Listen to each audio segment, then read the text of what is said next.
A coastline before the storm lay quiet that morning, the way it had lain quiet for 1,000 mornings before, and would lie quiet for 1,000 after.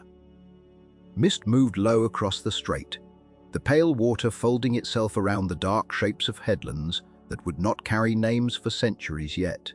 Somewhere beneath that mist, unremarked by anyone still living, a low mound rose from the plain where a river met the sea. Later ages would call it Hisarlik. Later ages would call the war that ended there the Trojan War, and would wrap it so thickly in verse and prophecy and divine interference that the stones themselves seemed to disappear beneath the weight of story. But before any of that, before Helen, before Achilles, before the wooden horse that would come to stand as the emblem of every clever ruin ever devised by human hands, there was only this, a coastline, a mist, a city not yet doomed, going about the quiet business of being alive. It is worth resting here a while, in this hour before the story properly begins, because the temptation with a tale, this old and this famous, is to rush toward the parts everyone already knows. The quarrel, the abduction, the ships, the horse. But wars are not born in a single moment of insult or a single flash of divine mischief, however much the poets might have wished it so. They are born slowly out of geography and trade and pride and fear, out of granaries and harbors and the marriages of kings. To understand what may have actually happened on this stretch of Anatolian coast more than 3,000 years ago, it helps to first understand what the world looked like in the hush before anyone thought to call it a battlefield. Picture, then, the wider world of the late Bronze Age, a world already old by the time our story opens, already carrying the memory of centuries of trade and building and slow accumulation of wealth. Across the water, in the land that would come to be called Greece, palaces of unimaginable scale rose from hillsides in stone, the color of honey and shadow. Mycenae crouched behind walls so massive that later generations, unable to believe mere men had built them, would call them the work of giants. Cyclopean walls, they named them, after the one-eyed monsters of legend, because no ordinary hand seemed capable of lifting stones so vast. Within those walls lived kings who called themselves wanaks, lords who commanded, not just soldiers but scribes, who kept careful inventories of grain and oil and bronze on tablets pressed into clay, tablets that would burn in the fires that eventually consumed their palaces, and in burning would paradoxically preserve themselves for archaeologists to find and read some 3,000 years later. This was a literate world in its way, not literate, as we would recognize it, with stories and letters and poetry set down for the ages, but literate enough to count its wealth, to track its debts, to remember who owed what to whom. These were the Mycenaeans, though they would not have called themselves that. The name comes to us from the ruins, not from their own mouths. They built their citadels at Mycenae and Tiryns and Pylos, each one a small kingdom unto itself, each one linked to the others by ties of marriage, rivalry and trade, and none of them yet unified under a single crown in the way the later poets would imagine, with Agamemnon as some grand king of kings commanding all of Greece to war. The truth, as it so often is, was messier and more fragmented, a patchwork of proud, competing houses, their fortunes rising and falling with harvests and alliances, their halls decorated with frescoes of hunting and processions, and the sea, always the sea, because the sea was how everything moved in this world. Grain moved by sea, bronze moved by sea, the tin and copper that made it drawn from distant places, and combined only after long journeys across water. Ideas moved by sea. Marriages moved by sea. Princesses carried from one court to another to seal alliances that might last a generation, or might dissolve the moment a stronger claimant appeared. And it was the sea, too, that made a place like Troy, so precious, so impossible to ignore. Troy sat where the waters of the Hellespont narrow between two continents, at the place where anyone wishing to sail from the Aegean into the Black Sea, or back again, would need to pass close by its walls. This was not a minor accident of geography. In an age when ships hugged coastlines and waited out contrary winds rather than braving open water on a whim, the strait was a choke point, and whoever held the high ground above it held enormous leverage over trade that moved between two worlds. Grain from the lands around the Black Sea, timber, hides, metals drawn from deeper in Anatolia. All of it likely passed within sight of Troy's walls, and a portion of it, we may reasonably guess, passed through Trojan hands, taxed or traded or simply observed before continuing on its way. This was a city built on the business of watching ships go by and on making sure that business paid. The mound at Hisarlik, when archaeologists would finally set their trowels to it many centuries later, revealed something remarkable. Not one city, but many, built one atop the other in layers like the rings of a very old tree. Troy was rebuilt again and again across nearly 2,000 years, each generation raising new walls upon the rubble of the old. Each fire or earthquake or slow abandonment followed eventually by new hands returning to build once more on the same auspicious rise of land. By the time we reach the layer that most closely matches the era of the story we are following, the late Bronze Age, roughly the 12th century before the Common Era, Troy was no humble village. It was a fortified citadel with walls of dressed stone, sloped and thick, designed to turn aside both battering and the erosion of time. Towers rose at intervals along those walls. A great gate, wide enough for chariots, opened toward the plain.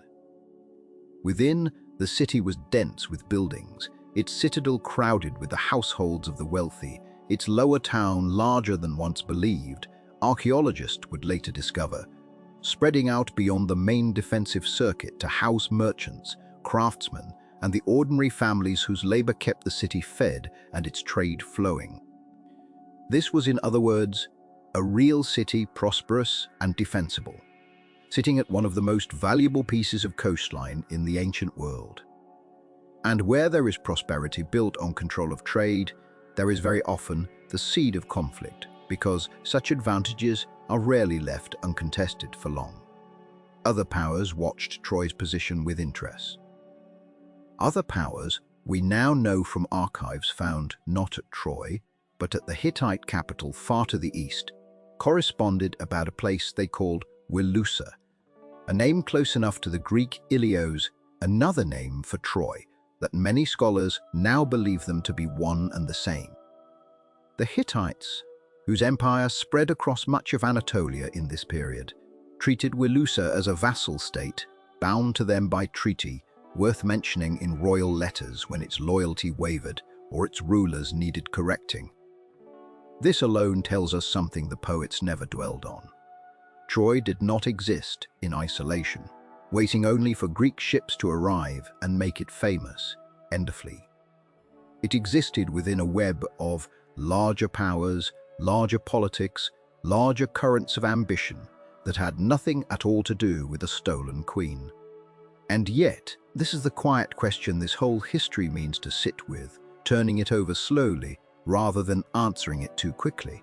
Beneath the tale of Helen and the golden apple and the goddesses vying for the title of fairest, beneath Paris and his fatal choice, beneath the wrath of Menelaus and the great fleet launched in her name, might there be something else? Something more like what we have already begun to sketch. A war or a series of wars, fought not over a woman but over a strait, over trade, over the accumulated grievances of two worlds that had traded and married and warred with each other for generations before any single conflict rose to the scale that later memory would call the Trojan War. The poets needed Helen, because poets need a human face for causes too large and tangled to sing about directly. It is easier to mourn a face launched upon 1,000 ships than to mourn the slow, grinding friction of trade routes and tribute and the pride of kings who could not agree on who owed what to whom. But if we listen carefully in the quiet hours before this story's dawn breaks fully into war, we may hear both truths humming together. The human story of longing and betrayal that the poets loved, and beneath it, patient and unglamorous, the older story of two peoples circling the same narrow water, waiting for the spark that would finally set the whole plain alight. We will come to that spark in time. We will come to the palaces of Mycenae and the walls of Troy in fuller detail, to the kings who ruled them, and the fragile peace that held for a while between two worlds that wanted the same narrow stretch of sea. We will come eventually to Helen and to Paris, and to the judgment that the ancient poets swore set it all in motion, though we will hold that story loosely, the way one holds any old tale passed down too many times to trust completely, looking instead. For now, though, let the mist simply lie over the strait a while longer. Let the mound at Hisarlik remain for this moment, only a rise of green and stone, above a quiet plain, its walls not yet stained by fire, its towers not yet watching for the ships that would one day darken its horizon. There is time yet before the story turns toward war. And if you would like to stay a while in these quiet hours, before the world's oldest conflicts begin to unfold, if these slow histories of vanished cities and long-forgotten wars are the kind of company you keep at night, you are welcome to remain here and to find more such stories gathered on this channel. For whenever sleep is slow to come, and the past is patient enough to wait with you, for now, the dawn holds, the mist has not yet lifted. And Troy, unknowing, prosperous, and still at peace, watches the grey water for ships that have not yet been launched. Long before the ships came, there was simply the world as it was, a world of bronze and stone, of citadels raised on limestone hills, of kings who ruled small kingdoms and called themselves great. To understand what would happen on the plain below Troy, one must first understand the age that made such a war possible, an age we now call, with the distance of 30 centuries, the Late Bronze Age. Though those who lived within it called it nothing at all, it was simply the world, and it seemed, as every age seems to those living in it, permanent. In the land, the Greeks would come to call their own. Though it was not yet Greece in any unified sense, there rose a scattering of fortress palaces, each ruling its own valley, its own harbour, its own portion of the Aegean's temperament. Mycenae sat highest among them, not in reputation alone, but in stone. A citadel built into the shoulder of a hill, its walls so massive that later Greeks, forgetting who had built them, would credit the work to the Cyclops, believing no ordinary hands could have lifted such weight into place. Within those walls, a king ruled who was called, in the stories that survived him, Agamemnon, though whether such a man existed exactly as the poems remember him, is a question the earth has not yet answered. What the earth has given, instead, are the walls themselves and the graves beneath them, and the gold that filled those graves in quantities that startled the archaeologists who first opened them. Masks of beaten gold laid over the faces of the dead, rings and cups and weapons buried with a care that suggests, or wished fiercely to believe, that their names would outlast their bones. Not far from Mycenae, across the folded hills of the Peloponnese, stood Tiryns, another citadel of the same rough grandeur, its walls thick enough to house galleries within their own thickness, chambers built into the stone itself where grain might be stored against siege or famine. And to the west and south, on the coast facing the Ionian Sea, stood Pylos, a palace of a gentler kind, without the same crushing walls, its Megaron hall painted with scenes of ships and processions, its floors laid with plaster worn smooth by the feet of a court that once moved through it in a rhythm now silent. It is Pylos, more than any other Mycenaean site, that has given historians their quietest and most intimate glimpse into this world, because it is at Pylos that fire, the same fire that destroyed the palace sometime around 1180 BCE, baked and preserved hundreds of clay tablets that would otherwise have crumbled to nothing. These tablets are written in a script called Linear B, a syllabic writing system that puzzled scholars for decades, until it was deciphered in 1952 and revealed, to considerable surprise, an early form of Greek. The tablets themselves are not epic. They are not heroic. They are inventories, lists of chariot wheels, counts of sheep, allotments of grain and oil and wool, records of women and children assigned to textile workshops, notations of bronze issued to smiths and expected back in the form of finished blades. They record the mundane machinery of a palace economy, a world in which the king or wanax sat at the center of a redistributive system, receiving goods from his territory and issuing them back out according to need and rank and favor. And yet within this dry administrative record, a shape of the world emerges, a Mycenaean Greece of warrior aristocracies, where chariots were prized, possessions counted and maintained with care, where bronze was precious enough to be tracked ingot by ingot, where certain men held military titles and commanded followers, and where religion, too, left its trace, offerings recorded for gods whose names startlingly include Poseidon and something resembling Zeus, centuries before Homer would give these gods their epic voices. This was a hierarchical world, a world of kings beneath a greater king, of local lords answering to a wanax who answered, perhaps, to no one but the gods and his own ambition. It was a world capable of raising walls that still stand, and capable, too, of raising armies. Though what those armies looked like in practice, how large, how organized, how far they might sail, remains one of the quieter mysteries the tablets do not resolve.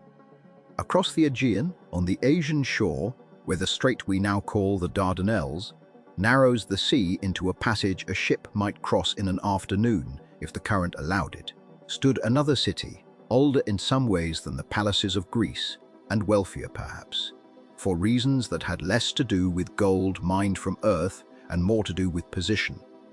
Troy, or Ilios as it was sometimes called, the name that gives the Iliad its title, sat where it did not by accident, but by geography's quiet design.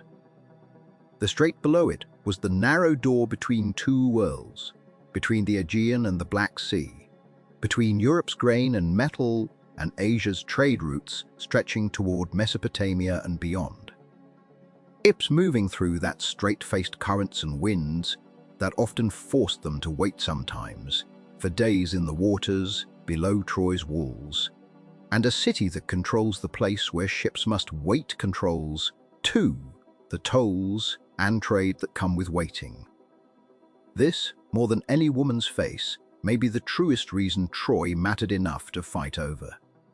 Archaeologists who have studied the site, a mound called Hisarlik on the Turkish coast, layered with the remains of at least 9 successive cities, built one atop the other across 3,000 years, have found evidence of a settlement in the Late Bronze Age, the layer scholars call Troy Phys, or the early phase of Troy Severna, that was walled, fortified, and prosperous in ways that align with a city profiting from controlled passage and trade rather than simple agriculture. Troy's wealth, the evidence suggests, came in part from horses. The plain around the city was suited to breeding them, and Homer himself remembers the Trojans as tamers of horses, an epithet repeated so often in the poem that it reads almost like a trade reputation preserved in verse. Troy's wealth came too from textiles, from the wool and dye and woven goods that moved through its markets, and from its role as a broker between the bronze-hungry palaces of the Aegean and the metal-rich, resource-heavy world of Anatolia and the Near East beyond it. It is tempting in stories told for drama to imagine the Bronze Age world as a stage divided simply into Greeks and Trojans, heroes and the city they besieged. But the world that produced this conflict, if a conflict there truly was far larger and far more interconnected than any two-sided quarrel. The south and east lay Egypt, ruled in this era by pharaohs whose diplomatic archives, a cache of clay tablets found at a site called Amarna, preserve letters exchanged between Egypt and the other great powers of the age: Babylon, Assyria, Mitanni, and the Hittite Empire, or in the relative terms of empires from Troy itself. These letters are extraordinary, not for their drama, but for their ordinariness. Requests for gold, complaints about delayed gifts, arrangements of royal marriages, the small diplomatic frictions of great kings addressing one another as brothers while quietly measuring each other's strength. It was a world, in short, that ran on correspondence and treaty as much as on war, a web of alliances and trade agreements binding palaces from the Nile to the Anatolian plateau. And it is within the edges of this same web, this same world of letters, that Troy and the Mycenaean Greeks make their first appearance not as myth, but as history. Among the Hittite royal archives, discovered at their capital of Hattusa, are references to a city called Wilusa, situated, by every geographic clue the texts provide, in the northwestern corner of Anatolia, precisely where Troy stands.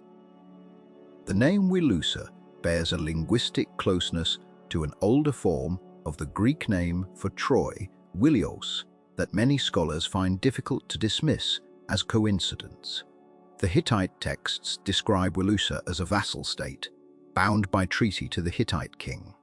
Its ruler required to send troops when the Hittites called for them, its loyalty a matter of occasional concern when its kings seemed to drift toward independence or toward alliances the Hittites did not sanction. In several of these documents, the Hittites also mention a people or a power called the Ahayawa, a name that a great many historians now believe is the Hittite rendering of Achaeans, the very name Homer uses again and again for the Greeks who sailed against Troy. The Ahayawa appear in these records as a maritime power of some consequence, occasionally in conflict with Hittite interests along the Anatolian coast, occasionally in correspondence with the Hittite king as something closer to an equal than a subject. None of this proves that Helen ever existed, or that a fleet of 1,000 ships ever gathered on a Greek shore, but it suggests, gently and without embellishment, that the world capable of producing such a story was real, a world in which a wealthy city on the Asian side of the Aegean sat within reach of Greek ships and Greek ambitions, a world in which the Hittites worried from time to time about Ahayawan interference along their western frontier, a world in which trade and treaty and occasional conflict moved between Troy and Greece long before any poet gave that conflict a name, and a decade, and a woman's face to justify it. For now, though, in the slow turning of this particular century, the system held. Grain moved from the Greek mainland toward Anatolian ports. Horses and textiles moved the other way. Gold passed from Egypt to Hattusa and back again in the endless diplomacy of great kings. And ships, small and vulnerable against the size of the sea, carried the goods and the letters and the marriages that kept the peace intact. Troy watched its strait, Mycenae counted its bronze, Pylos issued its grain, Hattusa wrote its treaties. And somewhere beneath the surface of all this careful correspondence, in ways no letter yet recorded, the ambitions that would eventually break the peace were already beginning, quietly, to stir. The story that would later be told of how the war began was not at first a story of treaties or grain shipments or the slow arithmetic of trade. It was a story of gods and of a golden apple and of 3 goddesses standing on a mountainside above the sea, each certain of her own beauty, each unwilling to yield the claim to the others. It was said that Eris, goddess of discord, uninvited to a wedding feast on Olympus, had rolled the apple across the marble floor with a single word carved into its skin, to the fairest, and that from this small, spiteful gesture, the whole vast machinery of war had eventually turned. It is a story worth telling slowly, the way the old poets told it, layer over layer, because even if it is myth, it carries within it something true about how people explain the wars they cannot otherwise justify. Paris was a shepherd then, or believed himself to be, a prince of Troy, raised in secret, on the slopes of Mount Ida after a prophecy warned that he would bring ruin to his city. His mother Hecuba had dreamed before his birth of a burning torch consuming the towers of Troy, and the priests had read the dream as warning enough that the infant should be left exposed on the mountainside to die. He did not die. A shepherd found him, raised him, and the boy grew tall and fair among the flocks, ignorant of the palace that had cast him out. It was to this young man, herding sheep on the same mountain where he had once been left to perish, that the three goddesses came, Hera, Athena, Aphrodite, each offering a bribe for his judgment. Power, wisdom, or the love of the most beautiful woman in the world. Paris, young and unphilosophical, chose the third. The woman was Helen, wife of Menelaus, king of Sparta. Whether she went with Paris willingly or was taken against her will is a question the old poets themselves could not agree upon, and the uncertainty has outlived every telling since. Some said she wept as the ship pulled away from the Spartan shore. Some said she stood at the rail and watched her homeland recede without regret.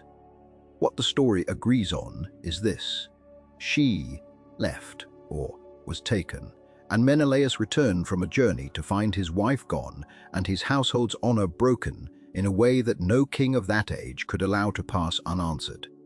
This is the story as it survived. Vivid, human-shaped, easy to tell, around a fire. But even in antiquity, some who heard it wondered whether the judgment on the mountain and the golden apple were the whole truth, or whether they were the kind of story a later age tells to make sense of something that had, in fact, begun for far less poetic reasons. Beneath the myth of Paris and Helen, historians would eventually suggest, lay older and more practical grievances, the kind that do not survive so cleanly in song.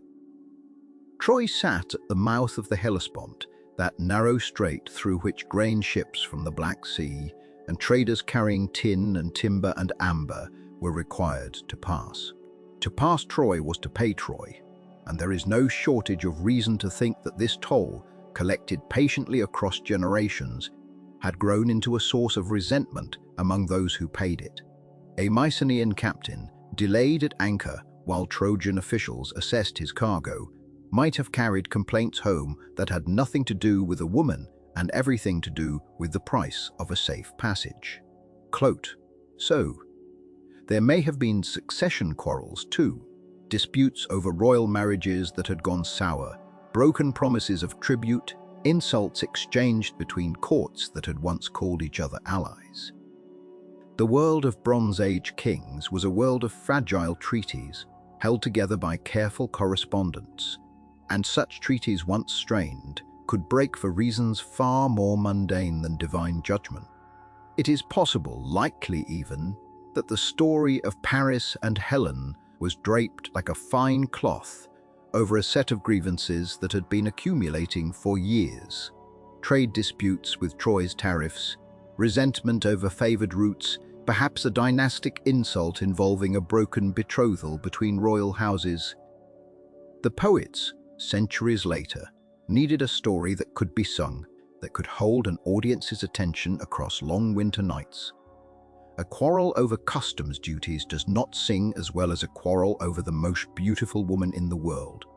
And so perhaps the myth absorbed the history and the history receded quietly behind it, the way old grievances always recede behind the more memorable stories told about them.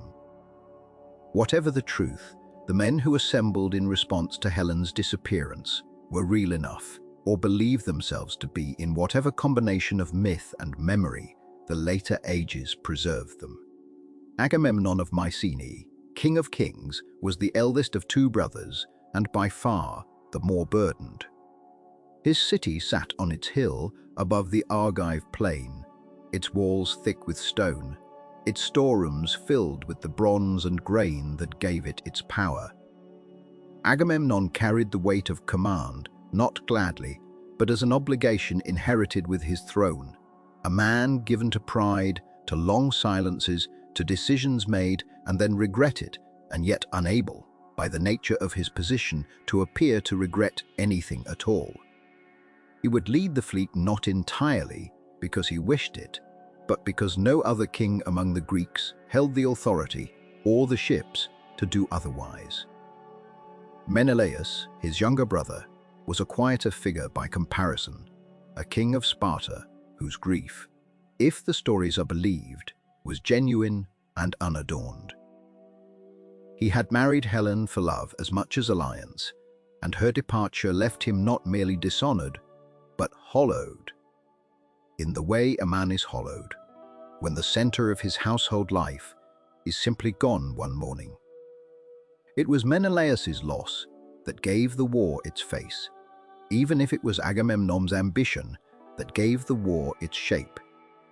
On the other side of the strait, in the city, the war would eventually consume sat Priam. Old king by the time these events began, a man who had ruled Troy through decades of prosperity, and had watched his city grow wealthy on the tolls of the passing ships. Priam was said to have 50 sons, a household vast enough to fill a small town, and among them Hector stood apart, not the eldest, but the one most trusted with the city's defense, a prince known even among his enemies for a kind of steady, unglamorous courage. Hector was not a man who wanted war. The old stories are careful to make this clear, perhaps because it made his eventual fate more affecting, but perhaps also because it was true.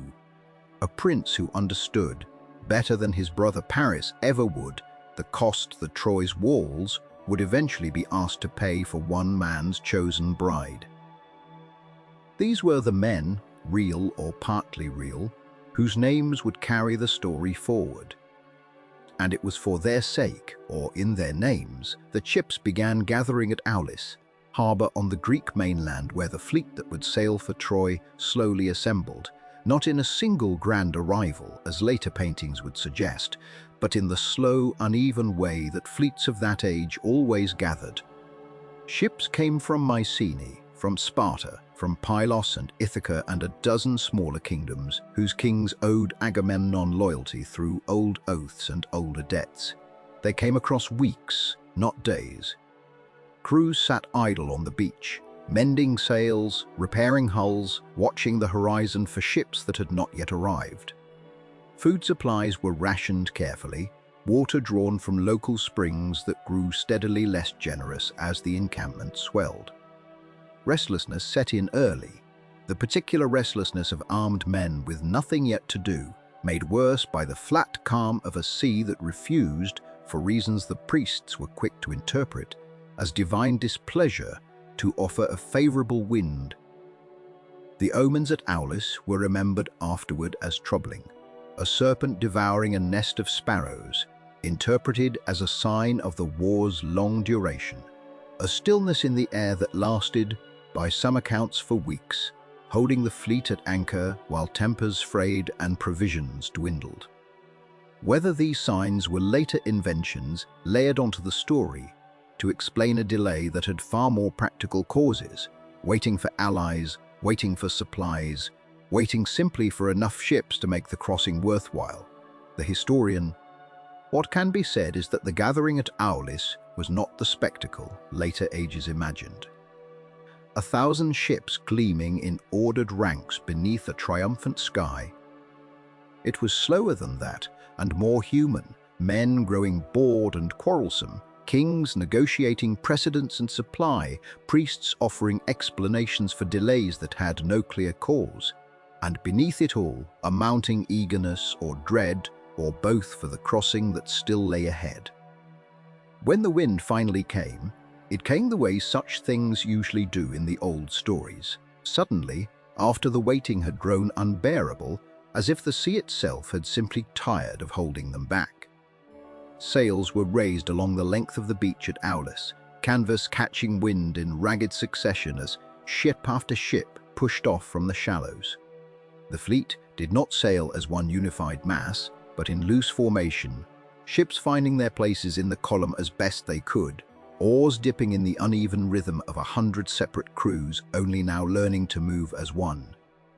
Somewhere near the front, Agamemnon's own ship led the way, its captain watching the horizon with whatever mixture of resolve and private doubt a man in his position might have carried.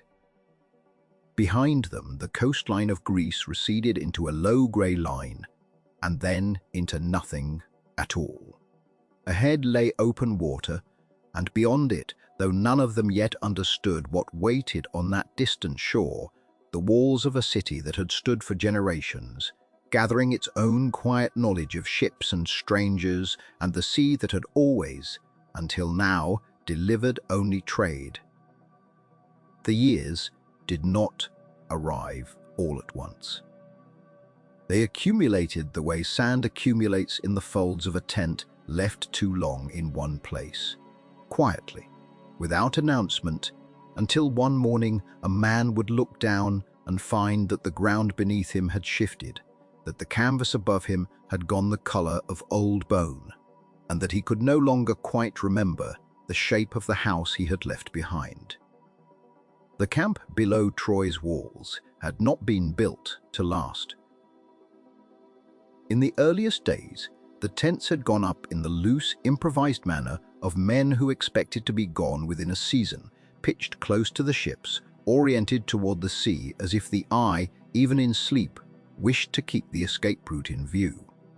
But a season passed, and then another, and the tents that had been raised in haste were mended and mended again, until the mending itself became a kind of architecture. Ropes were replaced with rope taken from other abandoned tents.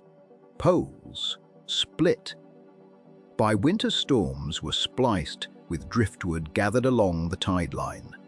What had once been a camp took on slowly and without any single day, marking the change, the character of a town, a temporary town, built on the understanding that it might vanish tomorrow, and yet a town all the same, with its paths worn into the sand, by years of the same feet walking the same routes between the same fires. The ships themselves had become less vessels than landmarks. Drawn up on the shore in long, dark rows, their hulls facing the sea, they no longer moved with any regularity. Some had not touched water in so long that grass had begun to find purchase in the sand banked against their sides. Others were kept ready, tar renewed each spring, oars stored beneath oiled cloth, for these were the ships that made the crossing back to the islands and the mainland, carrying messages, carrying the wounded who could still survive a voyage, carrying requests for grain and wine and bronze.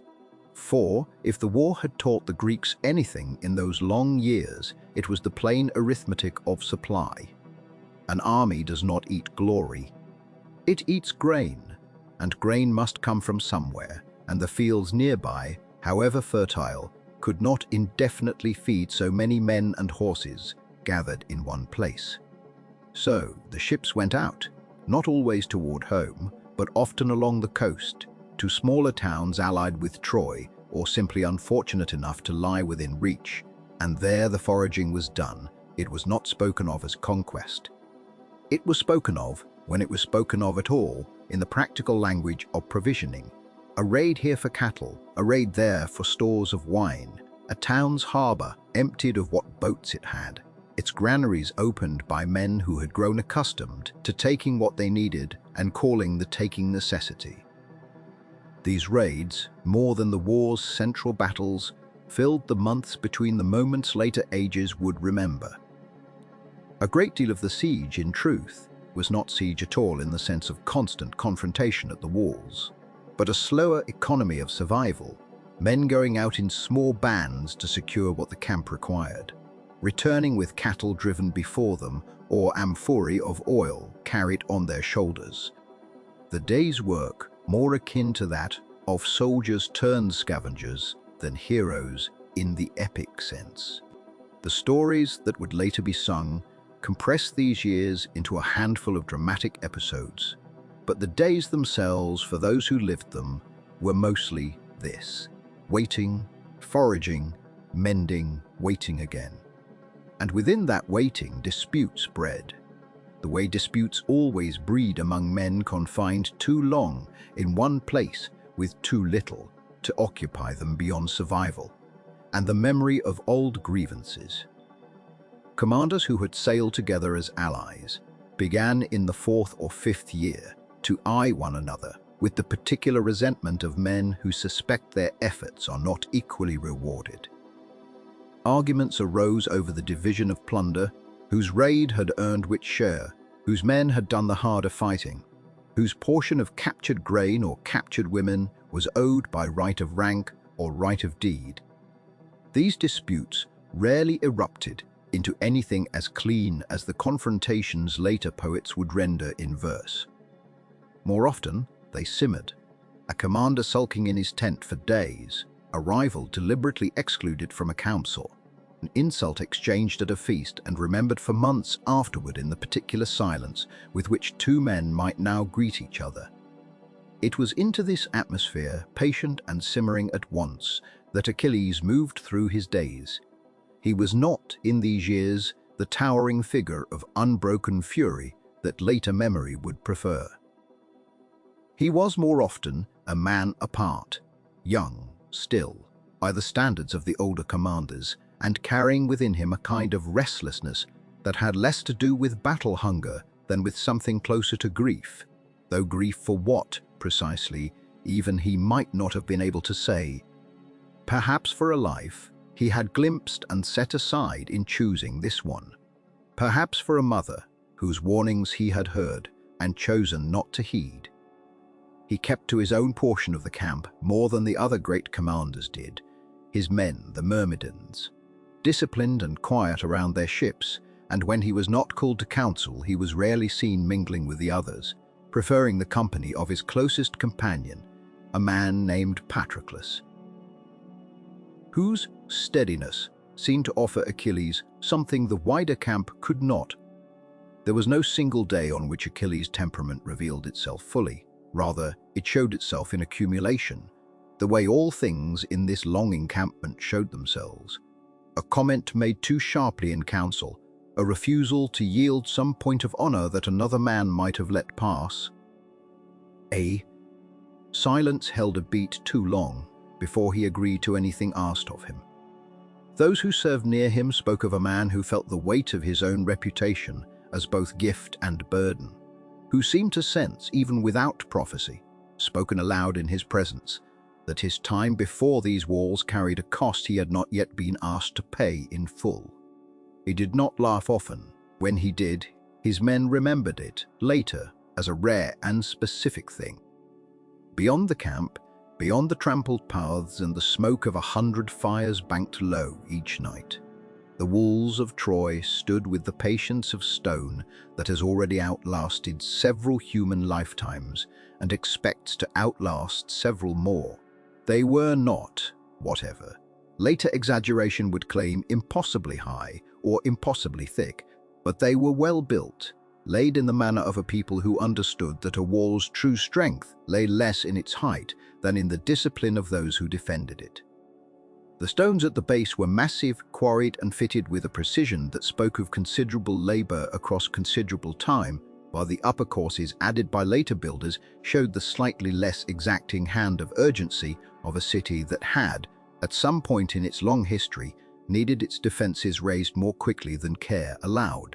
The gates were the city's great vulnerability and its great pride at once. Heavy timbers reinforced with bronze fittings, wide enough to admit the chariots and cattle of ordinary trade in the years before the war had closed that trade to a trickle. Above them, the watchmen kept their long, uneventful vigils, scanning a horizon that had shown them the same dark line of enemy ships for so many seasons that the sight itself had lost its power to alarm. It is worth remembering that Troy's defenders were not, in this telling, so very different from the men encamped below them. They too had grown into the war rather than merely fighting it. Young men who had come of age, never knowing a spring without Greek ships on their shore, older men who remembered when the road to the harbor had carried merchants rather than enemies, and who now watched their sons take up positions on walls their own fathers had helped maintain in more peaceful years. Within the city, as on the shore below it, the war had become less an event than a condition of life. Bread was baked, children were born, old disputes over inheritance or marriage continued alongside the larger dispute that had drawn foreign ships to their coast, and if the years weighed on Troy's people, they weighed in the same slow, cumulative way in the fraying of banners along the walls that no one had thought to replace. And in temple offerings made a little more urgently than they might once have been in prayers that had shifted subtly over the years, from prayers for victory to prayers merely for another season's safety. Time in that decade, before the walls left its evidence, in details too small for any song to carry. Sandals were resoled with whatever leather could be found, the original stitching long since worn through by paths walked 10,000 times between tent and shore and battle line. Banners brought from home in the first bright season had faded to shades their owners could no longer quite name, colors bleached by salt, wind and sun, until a device once bright with a house's pride had become a pale suggestion of itself, recognizable only to those who already knew what to look for. And there were letters, many begun in the small hours by lamplight, addressed to wives or fathers, or children grown older each year without their knowledge. Letters that spoke of homesickness in careful, measured words, and that were in a great many cases never finished, never sent, tucked instead into the folds of a chest, or lost altogether beneath the accumulating weight of another season's dust, waiting for a peace that seemed in those years to recede exactly as fast as the men pursued it.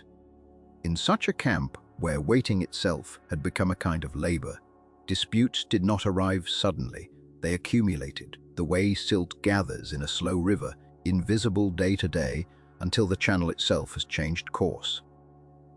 The quarrel that would come to divide the Greek host, and that would in time be remembered as the hinge upon which the entire war turned, began not with shouting, but with the quiet, grinding friction of pride against pride. Two men of high standing, each convinced that his portion of glory had been measured out unfairly. It concerned, on its surface, a matter that might have seemed small beside the war's vast machinery. A woman taken as spoil in a raid upon a nearby town, a plague sent down upon the camp by an offended god, a priest who had come to the shore begging for his daughter's return, and been turned away with harsh words. But beneath this surface lay something older and less easily settled. The question of who, among the assembled kings, held the greater claim to honor. Agamemnon, commander of the united host, was accustomed to receiving the largest share of any prize, not because his courage exceeded others, but because his position demanded it, the visible proof of his authority resting as much in captured goods as in captured ground.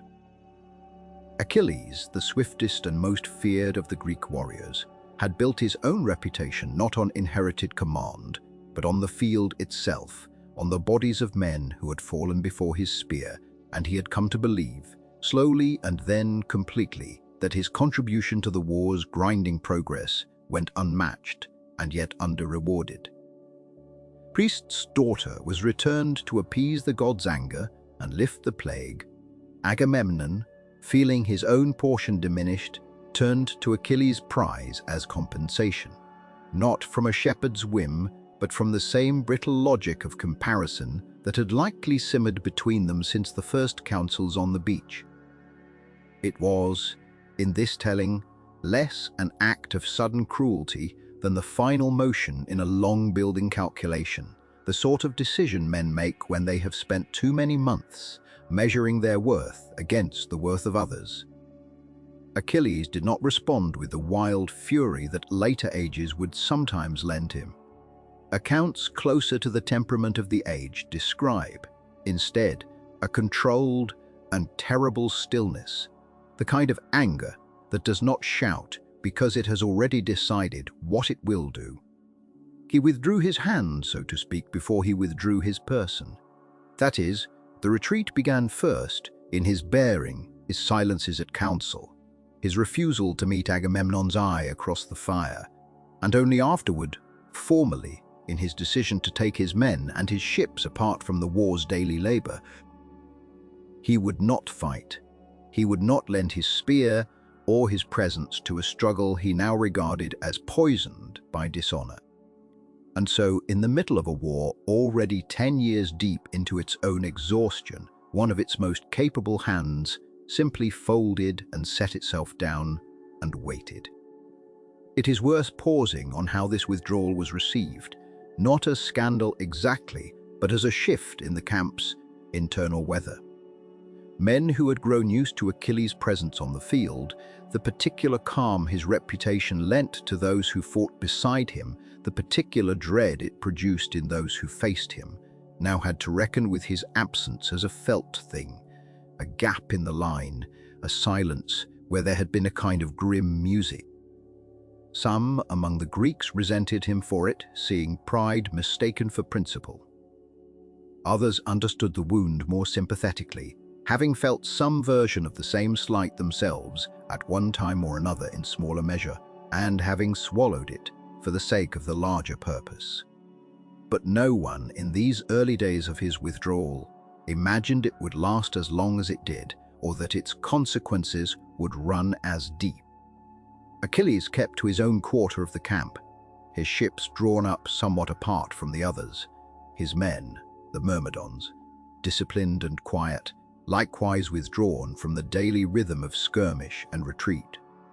He was said to have spent long hours by the shore, within sound of the waves, sometimes with his closest companion Patroclus beside him, saying little, watching the grey water where it met the grey sky, feeling perhaps the particular loneliness of a man who has removed himself from a shared labor and is not yet sure whether the removal was wisdom or folly. There is a tenderness in the old accounts of this period, a suggestion that Achilles' anger, however justified in his own reckoning, cost him something too, cost him the daily companionship of men he had led beside, cost him the strange comfort of shared purpose even in a purpose he distrusted. Grief and pride, in this telling, were never entirely separate. Meanwhile, the war did not pause to accommodate one man's absence, however great his name. The Trojans, who had spent 9 years largely on the defensive, sheltering behind their walls and permitting the Greeks the exhausting labor of siege, began now to test the field with a new and cautious confidence. Wade travels quickly in a camp of this size, and word of Achilles' withdrawal reached Hector and his advisors within days, carried perhaps by a deserter, perhaps merely by the visible thinning of the Greek line where the Myrmidon ships sat idle. Hector, who had spent years absorbing the costs of caution, now allowed himself tentatively to imagine something closer to victory. His advances in this period were not reckless.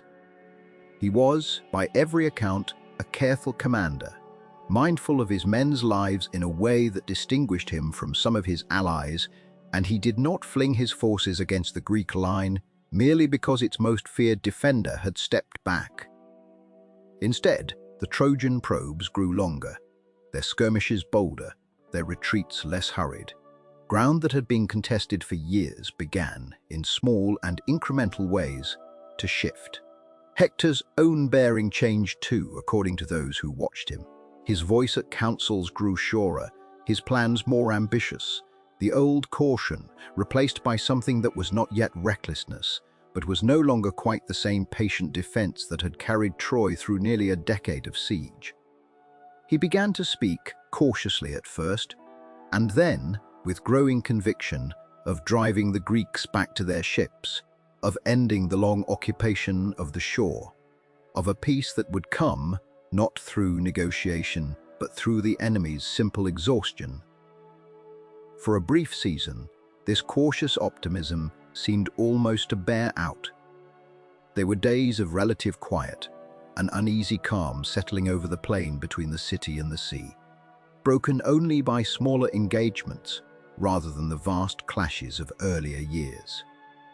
It might have seemed, to a distant observer unfamiliar with the deeper currents at work, that the war itself was slowing, cooling, perhaps even approaching some natural conclusion born of mutual fatigue rather than decisive victory.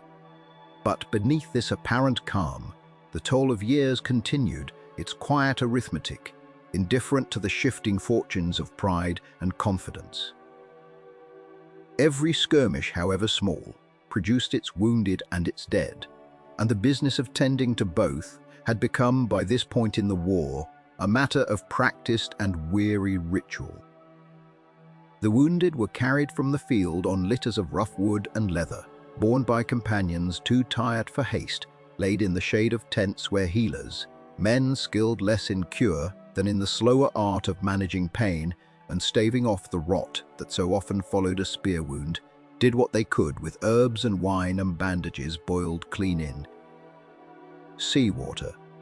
Some recovered in time, enough to walk again among their fellows, marked ever after by scars that would identify them in later years as men who had stood upon that particular plain in that particular decade. Others did not recover, and their passing added to a toll already too large to hold in any single mind, a toll that had become, by this point, less a matter of grief for each individual loss and more a low, constant hum beneath the camp's daily life, felt rather than named. The dead were carried apart with more ceremony than the wounded. The ceremony itself had grown simpler with repetition, worn down to its essential motions by years of use.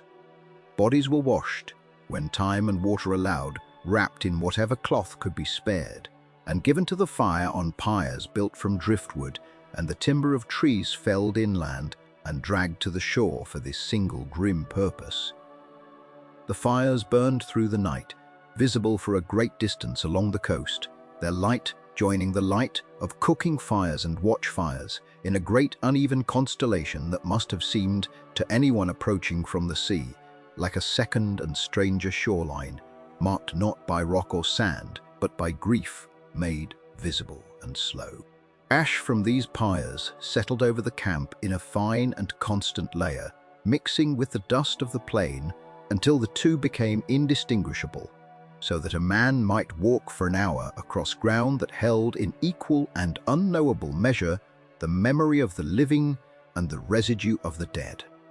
It was said that some among the Greeks, walking this ground in the grey hours before dawn, felt a peculiar heaviness in the air, a sense that the plain itself had become a kind of ledger, recording losses that no living hand could fully tally. And so this period passed, a season of quarrels and quiet advances, of pride nursed on one side and confidence growing cautiously on the other, while beneath both currents the same slow toll of wounded and dead continued its patient work, indifferent to who held the field on any given day. It would be easy, looking back, to imagine that the war's fortunes turned on strategy alone, on the movements of armies and the calculations of kings. But those who lived through this stretch of the siege, those who later tried to render it faithfully in memory, understood something quieter and harder to name, that the true turning point when it came would not arise from strength or cunning at all, but from a private sorrow so sharp it would reshape the entire war around its grief. A sorrow not yet visible in these quiet weeks, but already gathering, the way weather gathers long before the first drop falls, unseen and certain, somewhere just beyond the edge of what anyone standing on that ash-dusted shore could yet perceive. There came a morning when the sea fog lay thicker than usual along the strand, and the ships at anchor seemed to hold their breath inside it, and it was into this soft grey hush that Patroclus rose before the camp had fully woken and began without ceremony to dress himself in armour that was not his own. Achilles' armour had always seemed almost a separate presence among the tents. Bronze fitted so precisely to one man's shoulders that others had grown used to regarding it the way they might regard a relic in a temple, something to be looked at, not worn. But Patroclus lifted the breastplate as though it weighed no more than cloth, and settled it over his own frame. And the men nearby who saw this happening did not shout or celebrate, but grew quiet, the way people grow quiet before something they sense is larger than the moment containing it. He had asked for this.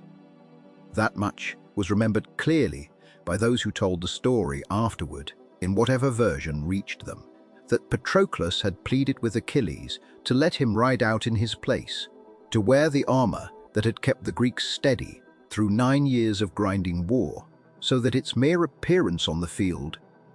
Achilles, who had withdrawn from the fighting in a fury that had calcified into something colder and more permanent, agreed to this with a reluctance that those closest to him would later insist they had noticed, though at the time it passed as simple caution, a friend's concern, rather than a foreboding.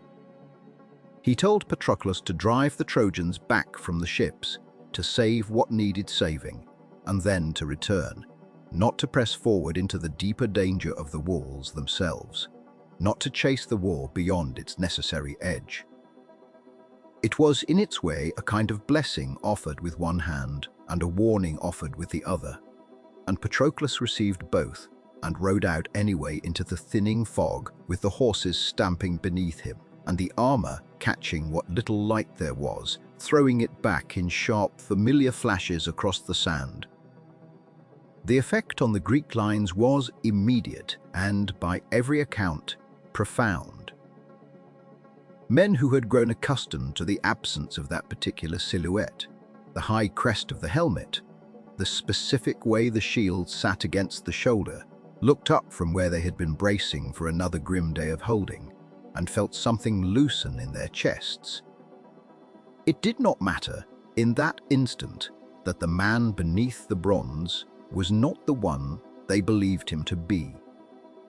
The armor carried its own authority, and the Trojans, seeing it from a distance, felt the same recognition move through their ranks, but in the opposite direction, a current of unease rippling outward from the front lines back toward the walls, because if Achilles had returned, then everything about the last cautious weeks of advance would have to be reconsidered. The fighting that followed was described, by those who later attempted to render it, not as a single dramatic surge, but as a long and grinding push, hours of contested ground, given and taken, and given again, chariots wheeling through dust, spearwork close and exhausting. The Greeks, driven by the sight of that armor to hold their line with a resolve they had not felt in weeks. Patroclus fought well. He fought, by every telling, better than perhaps even he expected, driving the Trojan advance back from the ships and into retreat, the tide of the day turning firmly toward the Greeks for the first time in what felt like a long while. And it was here, in the flush of that success, that the caution Achilles had offered began to fray at its edges, because Patroclus, seeing the Trojans in retreat and feeling the momentum of the day gathering around him like a current too strong to resist, did not stop at the ships. He pressed on toward the walls, toward the deeper danger his friend had asked him to avoid, and in doing so he crossed some quiet threshold that the story, in hindsight, always marks as the moment when the day's fate turned. Hector was waiting, not in ambush, but in the natural gathering of a commander drawn toward the place where his line was breaking. The confrontation between the two men when it came was not rendered by those who first told it as a clash of great violence, so much as a meeting of two exhausted certainties, one man driven forward by borrowed armor and the momentum of an unexpected victory, the other driven by the plain, unglamorous need to defend the only home he had. There was little exchanged between them, that could be called words, though some versions preserve a brief taunt, a brief answer, the kind of exchange that battlefield customs seem to require, even in its most severe moments.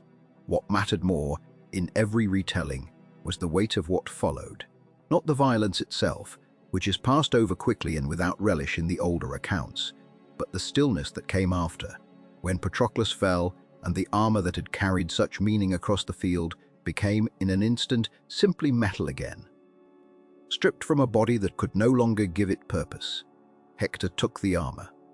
This detail is preserved carefully in every version, not for its drama, but for what it set in motion, because armor, in that world, was never only equipment.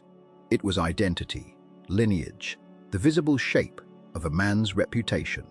And to wear a fallen enemy's armor was to absorb something of what he had been. Hector's decision to put on Achilles' bronze, standing there amid the settling dust with the Greek line in disarray around him, would later be understood as an act of both triumph and unknowing peril, though at the time it must have felt only like the natural claiming of a hard-won victory. Word of Patroclus' death reached the Greek camp the way such news always seemed to travel across that stretch of coast, not as a single cry, but as a slow, darkening, moving tent to tent, man to man, until it arrived finally at the place where Achilles sat waiting for word of the day's fighting. Those who were present when he received it did not describe shouting or violent grief, at least not at first. They described silence, a silence so complete that some later claimed it had unsettled them more than any lamentation could have, because grief that makes noise can at least be answered, and grief that makes none, asks nothing of anyone, simply settles into a man. The body was recovered after a hard and costly struggle, the Greeks fighting with a new and different intensity to reclaim what the day had cost them. And when Patroclus was finally brought back through the camp, laid down among his own people.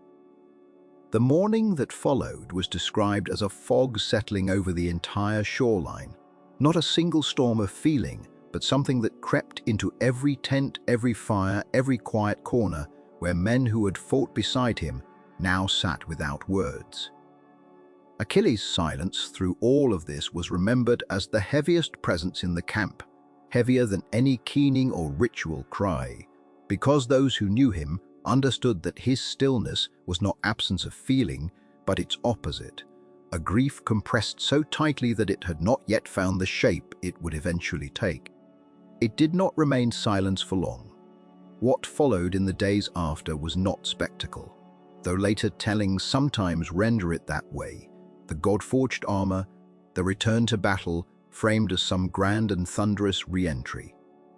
But those who first carried the story forward, and those who have tried since to imagine it plainly, describe something calmer and, in its way, more devastating.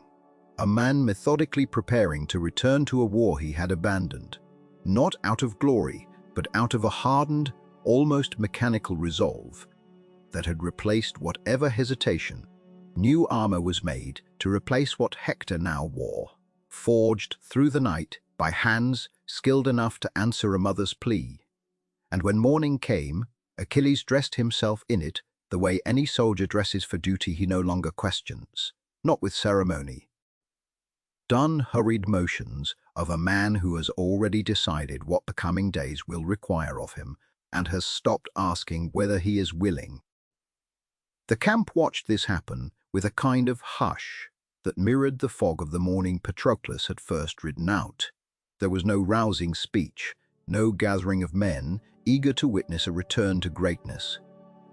There was only the quiet understanding that something had shifted permanently, that whatever restraint had once existed between Achilles and the war around him had been burned away, leaving only the plain fact of what would come next. Across the plain, within the walls of Troy, the mood was said to have shifted as well, though more slowly, more uncertainly. A city that had tasted briefly the sweetness of an unexpected victory, now beginning to sense the cost that victory might carry. Hector, wearing armor that had once belonged to his enemy, walked the walls in the evenings that followed, with a stillness of his own, watching the Greek fires burn steady along the shoreline, aware, in whatever way a man can be aware of such things, that a reckoning was gathering itself somewhere in that firelight, unhurried and certain. And so the days passed in this quiet, unbearable suspension, grief settling on one side of the plain, resolve hardening on the other, until the moon rose full and pale over the walls of Troy, and the whole exhausted world seemed to wait, without yet knowing the shape of what it waited for the morning when Hector would face what the war had, all along, been slowly preparing for him to face. The morning came the way most mornings had come that year, with a pale wash of light along the Scamander's banks and mist lifting slow from the plain, as though the land itself were reluctant to reveal what the day had been set aside to hold. The armies had gathered in their long, uneasy lines, but there was a stillness to them that had not been there in the earlier battles, a hush that passed from man to man without needing words, because everyone standing on that plain understood, in the way soldiers come to understand such things, that the war had narrowed itself down to a single reckoning, and that everything else, the ships, the walls, the years of grinding attrition, had become merely the frame around it. Achilles had risen before dawn, and those who saw him said later that he moved with a terrible calm, the kind that comes not from peace, but from a grief too large to carry in any other way. He had buried his rage in armor now, the new bronze his mother had brought him, gleaming faintly in the early light, and he walked toward the Trojan lines with the unhurried certainty of a man who no longer feared what the day might cost him, because the worst had already been taken from him. And there was nothing left the gods could threaten him with that would matter more than what he had already lost. Hector stood alone before the Scaean gates. His men had fallen back inside the walls in the confusion of the retreat, and whether by fate or by some faltering of nerve that history has never quite forgiven him for, he found himself the last man standing outside Troy when the greatest of the Greeks came walking across the plain toward him.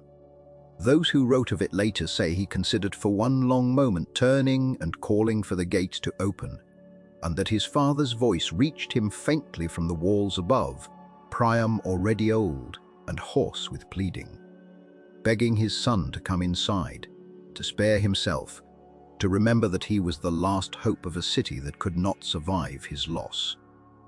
But Hector did not move.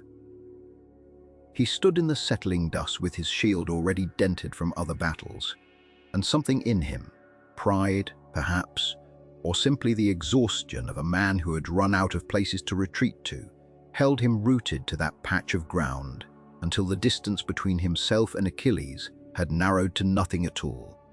What followed has been told so many times in so many voices that the details have worn smooth like river stones, but the shape of it remains constant across every telling.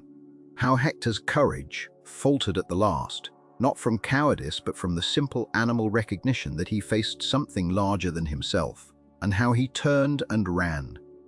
Not in panic, but in the strange, suspended logic of a man buying himself a few more heartbeats of life. They circled the walls of Troy 3 times, the story says, Hector always just ahead, Achilles always just behind, the watching armies falling silent on both sides as though the whole war had reduced itself to this single unbearable procession beneath the towers his people had built, and now stood upon to watch him run. And then, whether by some failing of breath or some intervention no mortal could have named, Hector turned. He turned to face the man who had come to kill him, and in that turning there was something almost gentle, the acceptance of a fate too large to keep outrunning. They spoke, briefly, the way men speak when words have stopped, meaning anything except the marking of time before what must happen. Happens, Hector asking, it is said that whichever of them fell, his body be returned with honor to his own people, a plea Achilles answered, with a coldness that had nothing left of mercy in it. because mercy had been burned out of him on the pyre of his friend. The duel itself was brief, as such things often are when weighed against the years of waiting that precede them, a spear thrown and turned aside. A moment of desperate, close proximity. And then the killing blow, delivered to the one place Hector's borrowed armor, the armor of Achilles himself, taken as spoil after Patroclus fell, failed to protect, the gap at the throat where the collarbone meets the neck, a detail so precise and clinical that it reads less like myth than like memory. The kind of thing a man might actually have seen and never forgotten. Hector fell there in the dust before his own gates, within sight of the walls he had defended for 9 long years, and the cry that went up from the Trojan side was not the cry of soldiers losing a battle, but the cry of a city losing its center, because Hector had been in every sense that mattered to Troy. The thing holding the walls up as surely as the stones themselves. What Achilles did next is the part of the story that history has struggled hardest to forgive, and yet it is also the part that speaks most honestly to the shape grief takes when it curdles into something harder. He tied Hector's body to his chariot by the ankles and dragged it 3 times around the walls of the city in full view of the family who loved him, the dust rising in a long pale wake behind the wheels. And if there is mercy anywhere in this act, it is only that the poets who preserved it did not look away from its cruelty, did not soften it into something more palatable, but let it stand as evidence of how far a man can travel from himself when loss has hollowed him out. Priam watched this from the walls, and what came after, though it belongs properly to the days that followed rather than to the morning of the duel itself, deserves to be told with the same unhurried attention, because it is, in many ways, the quieter, more difficult companion to the violence that preceded it. The old king, having lost the son who had been Troy's last true defense, did something that history has rarely required of its kings. He humbled himself entirely. He gathered ransom, gold, fine cloth, vessels worked with careful craftsmanship, the accumulated wealth of a royal house, and in the dead of night, with only a herald beside him, he crossed the plain alone to the tents of the man who had killed his son, guided, the old stories insist, by a god taking pity on an old man's grief. Though it hardly matters whether one believes that detail or simply understands it as the only way the ancient world knew to explain such courage.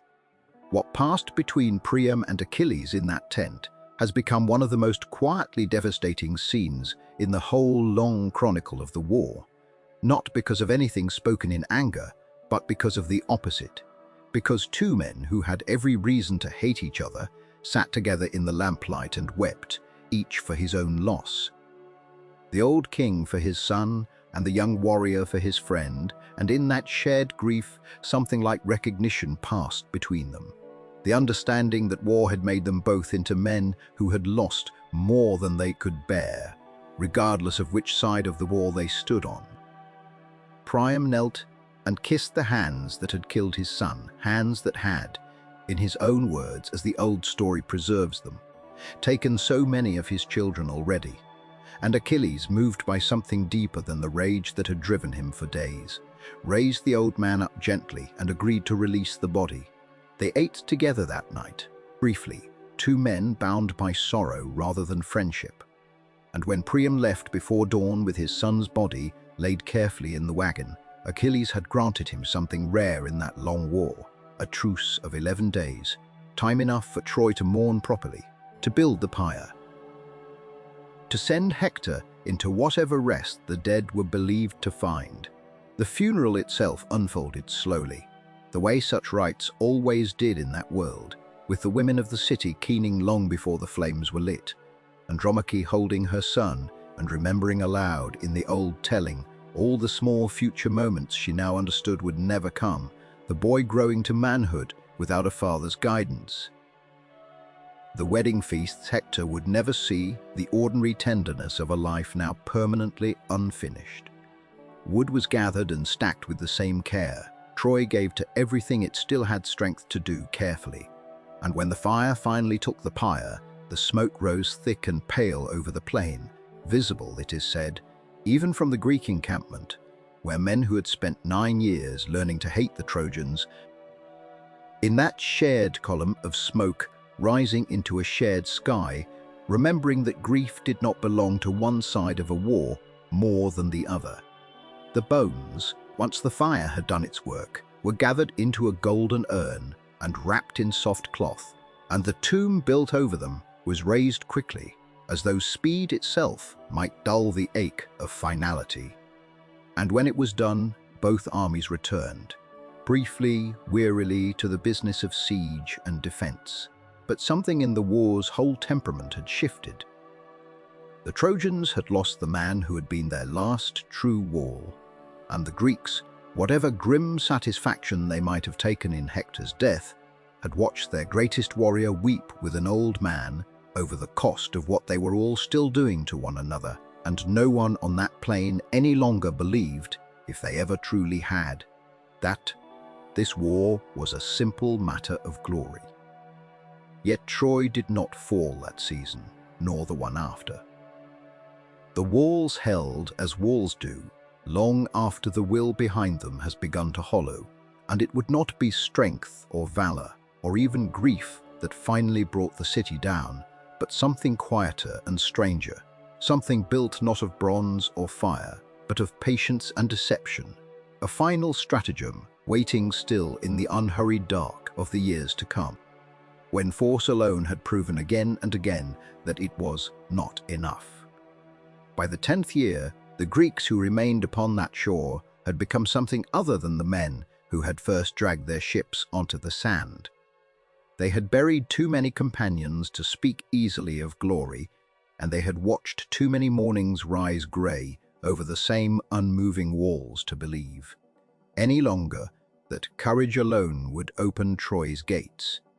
It was in this long exhaustion, this slow erosion of certainty, that the mind of Odysseus began to turn toward a different kind of war. Not one fought with spears against a wall, but one fought with patience against a mind. He was not, in those years, thought of as a trickster in the way later ages would remember him. The men who camped beside him knew him rather as a man who thought before he moved, who watched longer than others before speaking, who had a way of turning a problem over in silence until its weakness showed itself, the way a stone reveals its seam only after long handling. It was exhaustion more than cunning for its own delight that shaped what came next. The simple, weary recognition that 10 years of force had brought them nothing but graves, and that if the wall could not be broken, then perhaps the mind behind it might be persuaded, gently, to break itself. It is said that the idea came to him slowly, in the way that true ideas often do, not as a sudden flash upon a dark night, but as a quiet accumulation of smaller thoughts, each one settling atop the last until the shape of the thing stood whole before him. He had watched the Trojans watching the Greek camp for years, had seen how carefully they read every movement of ship and soldier for meaning, how deeply they wished, after so long a siege, for some sign that the gods had wearied of the war as much as the men had. It was this wish, this hunger for an ending, that Odysseus resolved to use, not by breaking it, but by feeding it exactly what it longed to see. He brought his plan first to a small circle of the leaders, speaking low and unhurried by the fire, as though describing a thing already half built in the mind rather than a scheme yet to be tested. "A ship of wood," he said, "but built not for the sea. A vessel that need never survive rough water, only the short bridge between the beach and the gates. A hollow horse, tall enough to be seen as an offering fit for gods, its wood carefully carved to suggest devotion rather than deception, its outer form so plain and solemn that no one who beheld it might immediately imagine the emptiness within its ribs, waiting to be filled with men who would hold their breath in the dark for the length of a night. It fell to Epeius, a craftsman more skilled with tools than with sword, to give this idea its body. He labored with a patience that matched the plan itself, choosing timber from the felled trees near Ida, testing the grain of each plank for the strength it would need to bear both its own weight and the weight of hidden men within. The horse rose slowly on the shore, board joined to board, its legs thick enough to stand steady on sand, its neck arched in the manner of a creature at rest rather than one bound for battle. Within, a chamber was hollowed with care, not merely emptied but shaped, so that a man crouched inside might endure hours without cramping beyond bearing, might breathe evenly through the small vents cut along the seams, might shift his weight in silence when the muscles began to ache from stillness. The chosen warriors who would ride within were not chosen for their fame alone, but for their capacity to remain motionless and unafraid for the length of an entire night, trusting a plan that offered them no way to defend themselves should it fail. Odysseus was among them, as was Menelaus and young Neoptolemus, whose father Achilles had not lived to see this final turn of the war. They climbed into the wooden belly of the horse in the hush before dawn, folding themselves into a darkness that smelled of fresh-cut wood and oil, listening to the muffled sounds of the camp beyond the planks, voices, footsteps, the creak of ships being made ready for a departure that was itself another kind of performance. For the wooden horse alone would not have been enough. It needed the illusion of grief laid aside, the appearance of a war finally abandoned. And so, in the grey hour, before the sun rose fully over the plain, the Greek ships were loaded and pushed from the shore, sails rising heavy and slow against a sky still soft with morning mist. To any eye upon the walls of Troy, it must have seemed, at last, like surrender. 10 years of encampment folding itself quietly into the sea, the long nightmare lifting as suddenly and inexplicably as it had once begun. But the ships did not sail far. They slipped instead behind the near island of Tenedos, out of sight of the Trojan walls, waiting there with sails lowered and voices hushed, watching the horizon for a signal fire that would tell them the moment had come to return. On the beach, they left behind. Only the horse remained, vast and silent, standing alone upon sand, still marked with the scars of 10 years of war, an offering with no ships beside it to explain its purpose, no soldiers to guard it, nothing but its own quiet, puzzling presence beneath the brightening sky. It did not take long for the Trojans to notice the emptied shore. Watchmen upon the walls, who had grown so used to the sight of Greek ships and Greek fires that the absence of them felt almost like a physical shift in the air, called down word that the enemy camp stood abandoned. Wade spread quickly through the city, quicker perhaps than caution should have allowed, and soon crowds gathered at the gates and along the walls, staring out at the strange wooden shape left standing where the Greek ships had so recently rested. They came down to the shore, slowly, in clusters of disbelief and cautious hope, circling the horse with a particular wariness of people who have waited too long for good news to trust it easily. It stood taller than any man among them, its wood pale and freshly worked, an inscription carved somewhere along its base declaring it an offering to Athena meant to earn safe passage home for the men who had built it. Some among the Trojans reached out to touch its flank, marveling at the craftsmanship, wondering aloud whether it might be dragged within the city as a trophy, a symbol of the war's ending, a thing to be shown to children not yet born when the memory of the siege began to fade. It was Laocoon, a priest of Troy, who first spoke against this rising eagerness.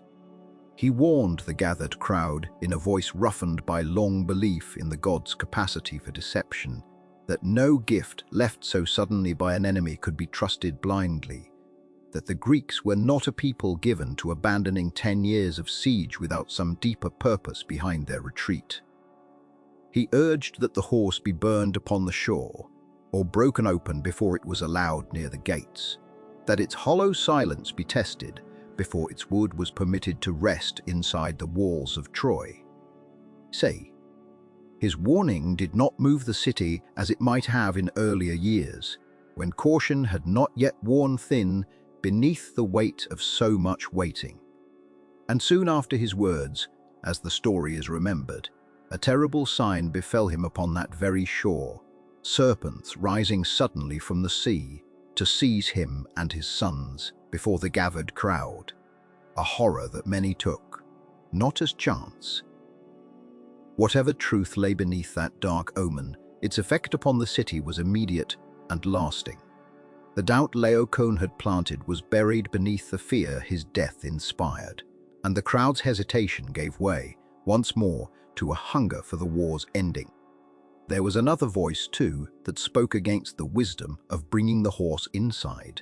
Cassandra, daughter of Priam, who had long carried the burden of true prophecy paired with a curse that ensured no one would believe her words. She wept and pleaded before her father and the gathered elders, insisting that the wooden horse carried death within its ribs, that the city's long-awaited peace was nothing but a final, patient deception. But her warnings, as always, fell upon ears already closed by the curse laid upon her voice, and the crowd's excitement did not pause long enough to hear the truth trembling beneath her grief. And so, as the sun began its slow descent toward evening, the people of Troy gathered ropes and wooden rollers, and with a labor that felt to them like triumph rather than danger, they began to draw the great horse toward the gates of their city. It moved slowly across the sand, then across the plain still scarred with 10 years of war, groaning faintly upon its wheels, its shadow stretching long and strange in the fading light. The gates themselves had to be widened in places to allow its passage, stones pried loose from the very walls that had withstood a decade of Greek assault, opened now by Trojan hands, eager to welcome in what they believed to be the closing symbol of their long suffering. By the time the horse stood at last within the city walls, dusk had settled fully over Troy, and the streets had begun to fill with a strange, disbelieving joy. Fires were lit not for defense, but for celebration. Wine was poured freely for the first time in years, without the fear of an attack breaking the night, and voices rose in songs of relief rather than mourning. Children who had grown up knowing only the sound of siege slept that night to the unfamiliar comfort of a city that believed itself, at last, at peace. No one thought to press an ear against the horse's flank in that hour of celebration, to notice the faint, careful stillness held by the men crouched inside, waiting through the sounds of feasting and laughter for the hush that would follow when wine and exhaustion finally quieted the city's long-awaited joy. The gates stood open behind them, the walls that had held for 10 years, now breached not by force, but by hope.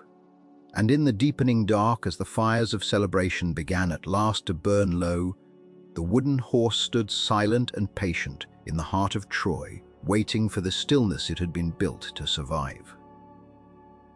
The stillness came slowly, the way it comes to any city that has finally allowed itself to believe the worst is over.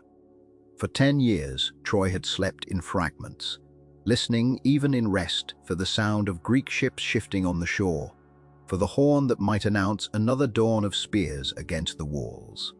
Tonight, there was no such listening.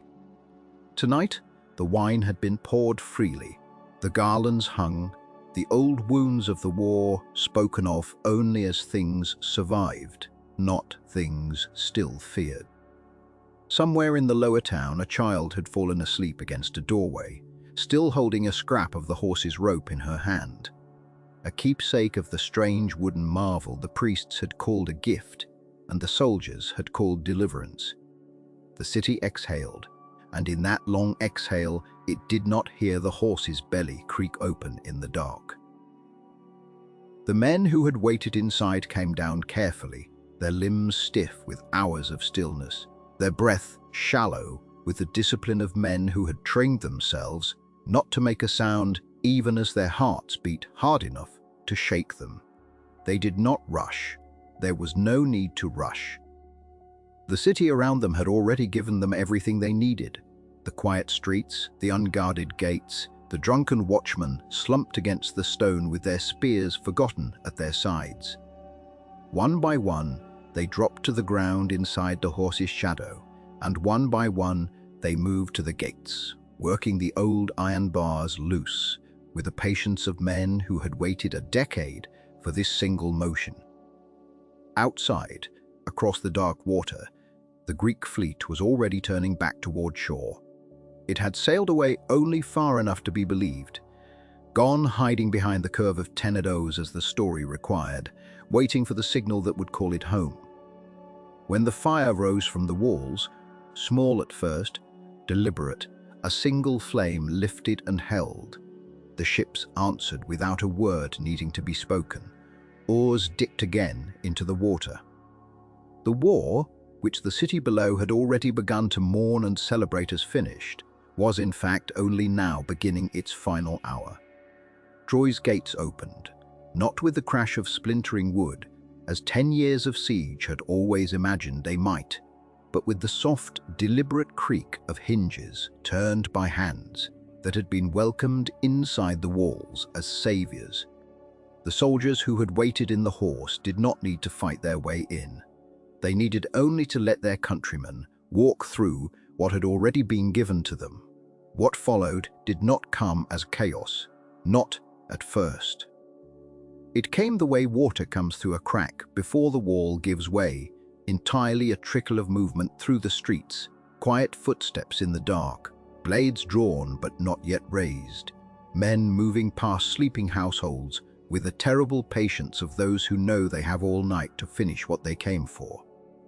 It was only when the first torch touched the first roof that the quiet broke, and even then it broke slowly, spreading the way fire spreads through dry timber left too long in summer heat.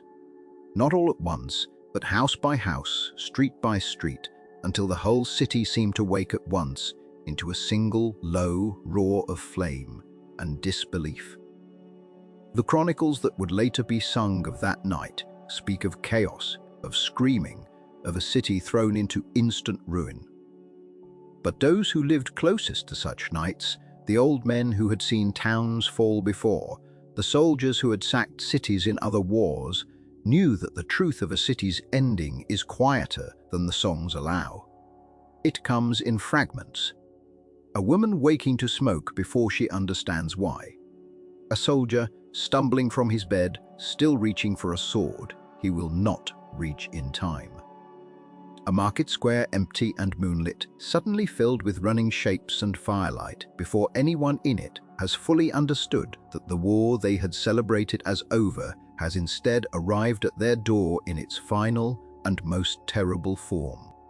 Troy did not fall as a single collapsing wall, it fell as 100 smaller endings, each one quiet in itself, each one unnoticed by all but those who lived it. In the palace at the city's heart, the old King Priam had already dressed himself for the small, useless rituals of an ending he could sense but not yet name. He was said to have gone to the altar of Zeus in his own courtyard, an old man in ceremonial armor he had not worn in years, seeking the only shelter left to him, the shelter of the gods, offered to a city the gods had already abandoned. It was there at the household altar, meant to protect the sanctity of family and home, that his life ended, not in the clash of battle he might once have imagined for himself, but in the sudden, close violence of a war finally arriving at the one door it had spent 10 years trying to reach. The songs would later dwell on the cruelty of the moment, the indignity of a king dying before his own hearth. The historians who came long after would simply note it as what conquest does to those who build their world on walls they believed unbreakable. Elsewhere in the burning city, Cassandra was found in the temple of Athena, clutching the statue of the goddess as though the marble itself might still answer the years of warnings no one had believed. She was dragged from the altar by men who did not know or did not care that they were committing a violation the gods themselves would remember. Her cries, the old stories say, were the same cries she had always given. Warnings of ruin, of fire, of gods offended, and just as they always had, they went unheeded, drowned now, not by disbelief, but by the roar of the flames. And in the smoke and confusion near the western gate, a smaller, quieter escape was taking shape. Aeneas, a Trojan prince of lesser fame than Hector, but greater fortune, gathered what remained of his household in the chaos. His aged father lifted onto his shoulders, his young son gripping his hand, his wife following close behind, through streets that no longer resembled the city they had known that morning. The stories do not linger long on his escape. There is no triumph in it, only the quiet, desperate movement of a man choosing survival over glory in a night when glory had already become indistinguishable from ruin. He would carry his father's weight through burning streets and out into the dark countryside beyond, disappearing from Troy's story, just as new stories in other lands were beginning to wait for him. The walls themselves, the great fortifications that had held for 10 years against every siege engine and every charge the Greeks had thrown against them, did not fall to force that night. They simply became irrelevant. Walls built to stop an army from without are no defense against betrayal offered from within, and Troy's builders, for all their skill, had never built a gate that could resist an invitation. It was not Poseidon's waves nor Apollo's hand that undid the city's defenses in the end, whatever the old poets might later claim in their search for divine cause. It was the quiet human calculation of men who understood that no wall is stronger than the trust of the people who guard it. By the deepest hour of the night, the fires had joined into a single vast light that could be seen, it was said, from ships still crossing the dark water toward shore. The noise that had once been screaming and shouted orders had settled into something lower. The crackle of collapsing timber, the distant moan of a city consuming itself, the occasional cry that rose and fell too quickly to be followed. Those who remained hidden, in cellars, in temple shadows, in the narrow spaces between burning buildings, learned to wait in the same stillness the wooden horse itself had once held, understanding now, too late, the particular patience of an ending that has already been decided. Dawn came slowly, as it always does, indifferent to whatever the night has carried. The light that reached over the eastern hills did not announce triumph or tragedy, it simply revealed what remained. Smoke hung low over the ruins of what had been, until the night before, one of the great cities of the age, streets that had rung with 10 years of rumor and hope and fear, now lay silent beneath drifting ash. The horse, its purpose fulfilled, stood empty and forgotten near the shattered gate, already becoming less a weapon and more a symbol, the way objects do once the events they served have passed into memory. Along the shore, the Greek ships that had waited so long for this dawn now prepared for a different kind of departure. Not the raid they had imagined in the war's early years, but the slow, heavy business of accounting for a decade's cost. Survivors were gathered, spoils divided. The captured women of Troy led down to the ships that would carry them into futures.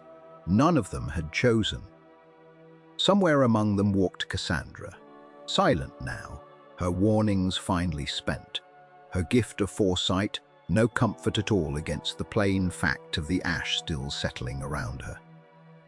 The war that had begun with a woman's face and a king's pride ended, in the end, with no single victor standing triumphant over a single fallen foe, but with an entire world quietly changed, a city turned to embers, a decade of striving folded into memory, and a silence settling over the plain of Troy that would, in time, prove far more enduring than the noise of the battle ever had.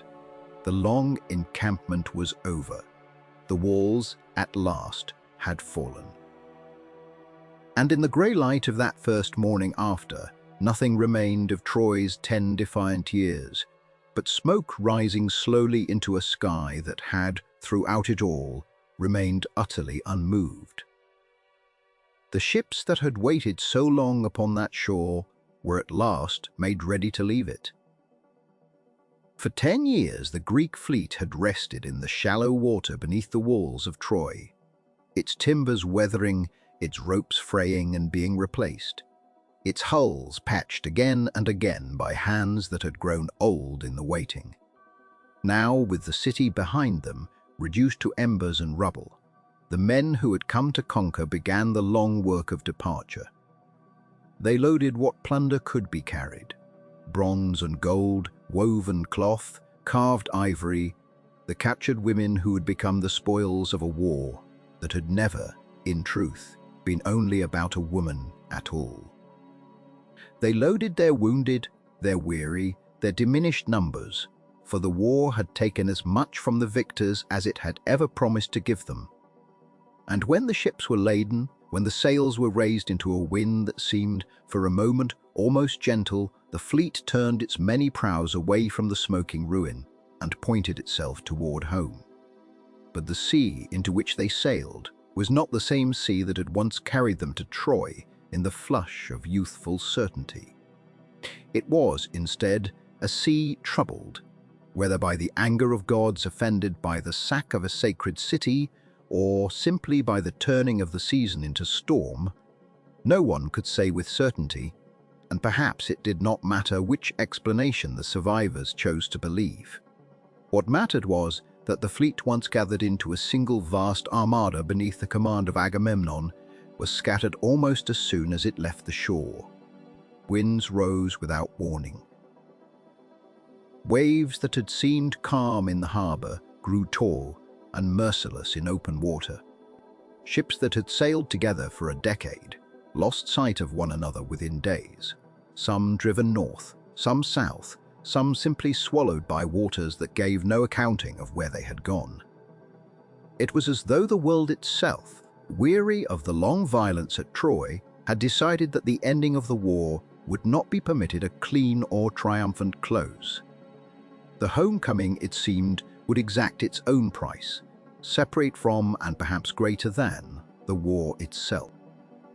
Of those who found their way back, the stories differ in the telling, and time has softened some details while sharpening others, but the shape of what happened persists across the versions, however altered here or there. Agamemnon, the great king who had led the assembled might of the Greek world against Troy, returned to Mycenaean only to find that the throne he had left 10 years before awaited him with a welcome far colder than he might have imagined. In his absence, his wife Clytemnestra had not simply waited. She had ruled and grieved and grown into a bitterness that a decade of solitude and rumor had only deepened. The sacrifice of their daughter, offered up at the war's very beginning to secure favorable winds for the fleet's departure, had never been forgiven, and perhaps could never have been. When Agamemnon at last set foot again in his own halls, victorious, laden with the spoils of Troy, he stepped instead into a homecoming that would end not in celebration, but in murder. A king who had survived 10 years of war, undone in an evening within his own house, by the hand of the wife who had waited for him, with a grief turned to something colder and more purposeful. It is a strange irony of that war, and one the old poets lingered on, that the man who had commanded the greatest army the Greek world had ever assembled could not, in the end, command his own homecoming, could not protect himself from a reckoning that had been building quietly for 10 long years. Menelaus, whose wife's departure with the Trojan prince Paris had set the entire war into motion, fared differently, though no less strangely. His path home was long and winding, carrying him, if the old accounts are to be trusted, through Egypt and other distant shores before he ever glimpsed the coastline of his own kingdom again. But years passed in this wandering, years in which the war he had fought seemed to recede into a kind of dream, its urgency fading against the slow accumulation of distance and detour. And when at last he returned to Sparta, Helen at his side once more, the reunion carried none of the vengeance one might expect after so long and costly a conflict fought, ostensibly, to reclaim her. Instead, the old stories describe something quieter: a marriage resumed, a peace settled upon, as though the intervening decade of slaughter had simply been absorbed into the larger, more patient rhythm of two lives continuing. Whether this reflects what truly happened, or whether it is simply the shape later storytellers gave to an ending too strange to leave unresolved, no one can now say. But it is worth noting, in the quiet hours of reflection, how differently the war's ending settled upon different households. Vengeance for one king, a strange forgiveness for another, and for a third, the longest and strangest homecoming of them all. That third king was Odysseus, lord of a small rocky island called Ithaca, whose journey home would become, in time, its own vast epic, stretching across 10 more years of wandering before he ever again saw his own shore. Here, at the war's ending, his story is only beginning, a single ship setting out from the ashes of Troy toward a home that would prove impossibly distant, delayed by storm and monster and enchantment, and the slow, testing patience of gods who were not yet finished with him. It is worth pausing on this, in the quiet accounting of what the war left behind, that, even for its cleverest survivor, the man whose stratagem had finally broken Troy's 10 years of resistance, the ending brought no simple return, no easy homecoming, but only the beginning of another long and uncertain voyage, one that would test him as thoroughly as the war itself had done. But if the fates of the Greek kings varied in their particular cruelties and mercies, the fate of Troy's own people admits of less variation and less comfort. The city that had stood for so long was gone, its walls broken, its palaces burned, its long defiance ended in a single, catastrophic night. Those who had lived within its walls, who had watched the war unfold for 10 years from behind their fortifications, now found themselves scattered as thoroughly as the Greek fleet that had destroyed them, though scattered by a far crueler wind. Women of Troy, queens and princesses among them, women who had known every comfort a Bronze Age palace could offer, were divided among the victors as spoils, carried away to serve in households far from the ruins of their own city, their futures no longer their own to determine. Children who had survived the sack, if they survived at all, grew up in foreign households, their Trojan blood a fact to be hidden or forgotten as circumstance demanded. And those men who had escaped the slaughter, for a few did escape, slipping away in the confusion and darkness while the city burned around them, carried with them only what memory allowed, a story of a city that had once stood proud upon a hill above the sea. Among these survivors, later tradition would remember one name above the others, a prince named Aeneas, said to have carried his aged father from the burning city on his own back, leading a remnant of Trojan survivors out into a long exile that would, according to the stories that grew up around him in later centuries, eventually give rise to a new people in a distant land to the west. Whether this account reflects any genuine memory of Troy's fall, or whether it was constructed later by peoples eager to claim descent from so storied a catastrophe, is a question the historical record cannot fully answer. But the persistence of the story itself says something true, regardless of its factual foundation, that Troy's fall was remembered not simply as an ending, but as a scattering, a moment from which survivors carried outward into exile and diaspora the memory of what had been lost, ensuring that the city would live on in displacement even after it had ceased to exist in stone and mortar. And Troy itself, the physical city, the walls and towers and palaces that had stood through 10 years of siege, was left in the aftermath to the slow patience of time. The fires that had consumed its buildings on that final night eventually burned out, leaving behind blackened foundations and scattered rubble upon the hill where the city had stood. No one remained to rebuild it. Not in the years immediately following its fall, and the wind that swept across the plain of Troy, the same wind that had once carried the smoke of 10 years of funeral pyres, now simply moved across empty ruins, undisturbed by the clash of armies or the cries of the besieged. Grass grew up through the broken stones. Rain wore away at the collapsed walls. Season followed season, and the hill that had once held the most famous city of the ancient world slowly subsided into a mound of earth and memory, indistinguishable to any traveler who might have passed that way in later centuries, from 100 other quiet hills along that same coastline. And yet the name did not disappear, even as the walls did.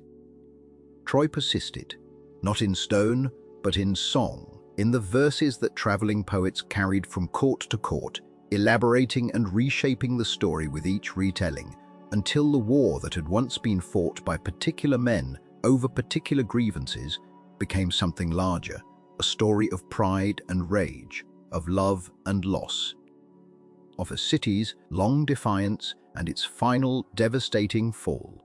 For centuries, this was all that remained of Troy, not ruins that anyone could point to with certainty, but a story, sung and resung, until the line between memory and myth grew so thin that later generations would come to wonder whether the city had ever existed at all, or whether it had always been only a song. A beautiful and terrible invention with no true hill beneath it, no true ashes waiting, silent and patient for someone to come looking. The 19th century did not resolve this question so much as it disturbed the ground beneath it. In the summer of 1871, a German businessman named Heinrich Schliemann arrived at a low mound in northwestern Anatolia called Hisarlik, a place local farmers had long walked over without particular reverence, its slopes given to grazing sheep and the occasional traveler pausing to admire a view of the plain below. The same waters that separated Europe from Asia and had once perhaps carried 1,000 ships toward a city whose name had never quite been forgotten, only misplaced. Schliemann had made his fortune in trade. Indigo, tea, the quiet accumulation of a man who understood markets before he understood archaeology. And he brought to Hisarlik not the patience of a scholar, but the conviction of a believer. He had read Homer as a child, or so he later claimed, and had resolved even then that Troy was not invention, but geography, a real place waiting under real soil, and that he would be the one to find it. This certainty served him well in one respect. It carried him to Hisarlik when more cautious minds were still arguing over whether Troy had existed at all, or whether, if it had, its ruins might lie elsewhere, at some other mound along the Anatolian coast, its true location lost to the same centuries that had lost everything else. But Schliemann's certainty also worked against him, for a man convinced of what he will find is rarely the most careful witness to what he actually uncovers. And the excavations he conducted at Hisarlik in those early years were driven forward with more enthusiasm than discipline. Trenches cut deep and fast through layers of habitation that had taken 3,000 years to accumulate, each layer a city in itself, built atop the ruins of the one before it, and each swept through by Schliemann's workmen with a haste that a later generation of archaeologists would regard quietly and without cruelty, poor as a kind of violence against the very evidence he sought. For what lay beneath that unassuming mound was not one Troy but many, stacked one atop another, like the pages of a book written and rewritten across millennia, each city rising, enduring for some span of decades or centuries, and eventually falling to fire, to earthquake, to war, to simple abandonment, before another city rose from its remains and repeated the same patient cycle. Archaeologists would eventually distinguish 9 principal layers at Hisarlik, numbered Troy I through Troyites, spanning a stretch of time from the early Bronze Age through the Hellenistic and Roman periods, a span so vast that the city Homer sang of, if it existed at all, buried under the accumulated weight of everything that came after. Troy I, the earliest, was a modest settlement of the 3rd millennium before the Common Era, its walls simple, its rooms small, its inhabitants leaving behind little more than pottery shards and the traces of daily labor. The layers above it thickened and grew more elaborate across the centuries, cities of increasing size and ambition, until the sequence arrived at what excavators would come to call Troy Sixth, a city whose remains suggested something far grander than its predecessors. Massive fortification walls built of dressed stone, sloping outward with a craftsmanship that spoke of considerable resources and considerable need. Towers rising at intervals, along the circuit gates positioned with evident strategic thought. Troivix flourished, by most estimates, across several centuries in the middle of the 2nd millennium before the Common Era, a span that overlapped, at least in its final phases, with the era in which later Greek tradition situated the war itself. And Troy Siphiae, in time, came to an end, though how it ended remained and remains a matter of careful and unresolved debate. Schliemann, in his haste, had believed he found his war in an earlier layer, altogether a stratum he called Troy II, where he unearthed a hoard of gold ornaments, diadems, and cups that he triumphantly declared to be the treasure of Priam himself, smuggling the collection out of Ottoman territory in a manner that would embarrass later generations of his own profession and infuriate the government whose antiquities laws he had simply ignored.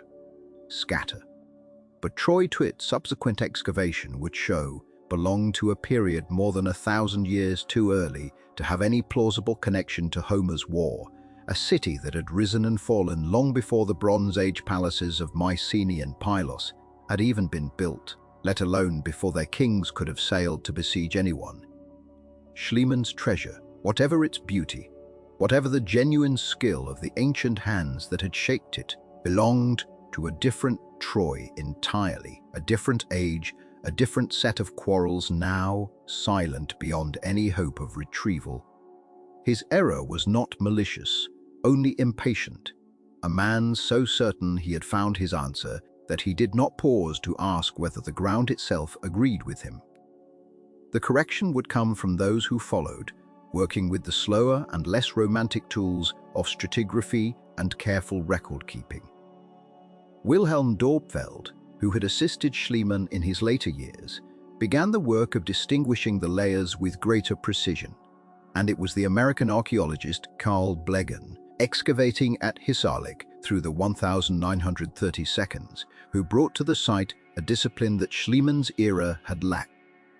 Blegzen's team worked with a patience that stood in quiet contrast to the trenches of 60 years before, documenting pottery styles layer by layer, noting the subtle shifts in construction technique and material that allowed the broad strata to be divided further into distinguishable subphases. It was Blegen who identified the layer he called Troy Vinner as the most compelling candidate for a city destroyed by war within a time frame that could plausibly align with Greek tradition, a settlement built atop the ruins of the Grand Troy Zyx, but smaller, more crowded. Its houses packed closely together within the older fortification walls, as though a population had contracted inward, seeking the safety of stone defenses even as their city grew more modest in ambition. Troy Vinner showed signs of a violent end, layers of ash, collapsed structures, human remains left unburied among the wreckage, arrowheads embedded in walls, storage vessels sunk into house floors, as though residents had tried to hide their goods against a danger they could see approaching. It was a city, in short, that appeared to have been destroyed suddenly and by force sometime in the early 12th century before the Common Era, a date that sat, with a closeness that later scholars would find difficult to dismiss entirely, near the traditional dating that ancient Greek chronographers themselves had assigned to the fall of Troy. And yet, even this correspondence resisted becoming certainty. A city burned is not by itself a city besieged by a coalition of kings from across the Aegean. Ash and collapsed walls might speak of an earthquake as easily as an army, of an internal uprising as easily as a foreign siege, of a raid by opportunistic neighbors. The physical evidence could confirm that something catastrophic happened to a city on that mound near the end of the Bronze Age. It could not by itself confirm who had done it, why, or whether the memory of that destruction had traveled forward through the centuries in anything resembling the form the Iliad would eventually give it. Later work, particularly the extensive excavations led by the German archaeologist Manfred Kaufmann, beginning in the 1982, would expand the picture further still, revealing that the settlement at Hisarlik had been considerably larger than earlier excavators believed. Not merely the citadel enclosed by Troy's sixth impressive walls, but a broader, lower town, extending across the plain beyond, a city of genuine size and evident importance within the trade networks of the Eastern Mediterranean, its position controlling access to the straits below, giving it a strategic and economic weight that would have made it a plausible target for the kind of ambitious raiding or conquest that Bronze Age palace economies were known from other evidence entirely to have practiced. Kaufmann's findings reignited scholarly debate, some archaeologists arguing that this larger Troy fit comfortably within the world described by Hittite records recovered from Anatolia's interior, tablets that spoke of a western kingdom called Wilusa, a name philologists would connect with cautious plausibility to the Greek Ilios, another name for Troy itself. These same tablets hinted at tensions between Wilusa and a power to the west that the Hittites called Ohayawa, a name some scholars link to the Achaeans, Homer's own term for the Greeks, An. If these connections held, then the world Homer sang of was not pure invention, but a distorted memory of genuine geopolitical tensions along the Anatolian coast in the centuries before the Bronze Age's collapse. Tensions that might have included somewhere among their many episodes. Conflict violent enough to leave its mark in both the ashes of Troy's Severna and the songs that outlasted it. But even this remained interpretation built upon fragments, and other scholars urged caution, noting that Hittite tablets never named Troy explicitly, that the equation of Wilusa with Ilios rested on linguistic argument rather than certainty, that a single destruction layer could never prove a single war, let alone the specific war described by a poet composing centuries after the fact, drawing on generations of oral tradition that might easily have compressed multiple conflicts, raids, sieges, dynastic quarrels, separated by decades or even centuries, into the single coherent narrative that later became fixed as the story of Achilles and Hector. Poet, Agamemnon and Helen of 10 years beneath one city's walls. It was entirely possible, many argued, that no single war lay beneath the Iliad at all, but rather an accumulated memory, a poetic condensation of an entire era's worth of Aegean conflict with Anatolian powers, given shape and unity by the demands of storytelling rather than the specifics of any one campaign. What could be said with confidence after a century and a half of careful digging, disagreement, and slow correction was this: a city had stood at Hisarlik for thousands of years, rebuilding itself again and again atop its own ruins. That city had been large, wealthy, strategically positioned, and known in some form to the great powers of its age. And at least one of its incarnations had ended in fire and violence near the time that later tradition remembered as the age of the Trojan War. Beyond that, the ground itself grew quiet, offering no names, no confirmation of Helen or Paris or the wooden horse. Only the patient layered testimony of stone and ash, a testimony that confirmed a city had been lost, without ever quite confirming the story of how or why or whether that loss had happened only once. What remains then, when the spade has done its work and the pottery has been catalogued and the burned layer has been measured in its centimeters of ash, is not a war, but the memory of one. And memory, as anyone who has told the same story twice across a single lifetime knows, is a river. It moves. It wears down some things and deposits others in their place. By the time a blind poet, or a school of poets working under his name, or a tradition of singers stretching back before any of them could be named at all, gathered the fragments of the Trojan War into the shape we now call the Iliad, some 4 centuries had already passed since the last plausible burning of Hisarlik's 6th or 7th settlement. 400 years is not so very long against the age of the earth, but it is a great distance to carry a story by voice alone, singer to singer, court to court, generation to generation, each one shaping the tale a little further from whatever kernel of actual grief and actual smoke had first given it. What Homer sang, then, was not history in the sense that a chronicler records a treaty or a battle's date. It was memory reshaped by centuries of retelling, memory that had passed through the hands of many different peoples with many different needs, memory that had been asked again and again to mean something more than the sum of its facts. This is not a diminishment. It may be, in fact, the truest kind of history. There is not the history of what happened on a single day in a single year, but the history of what a people needed to believe about themselves afterward.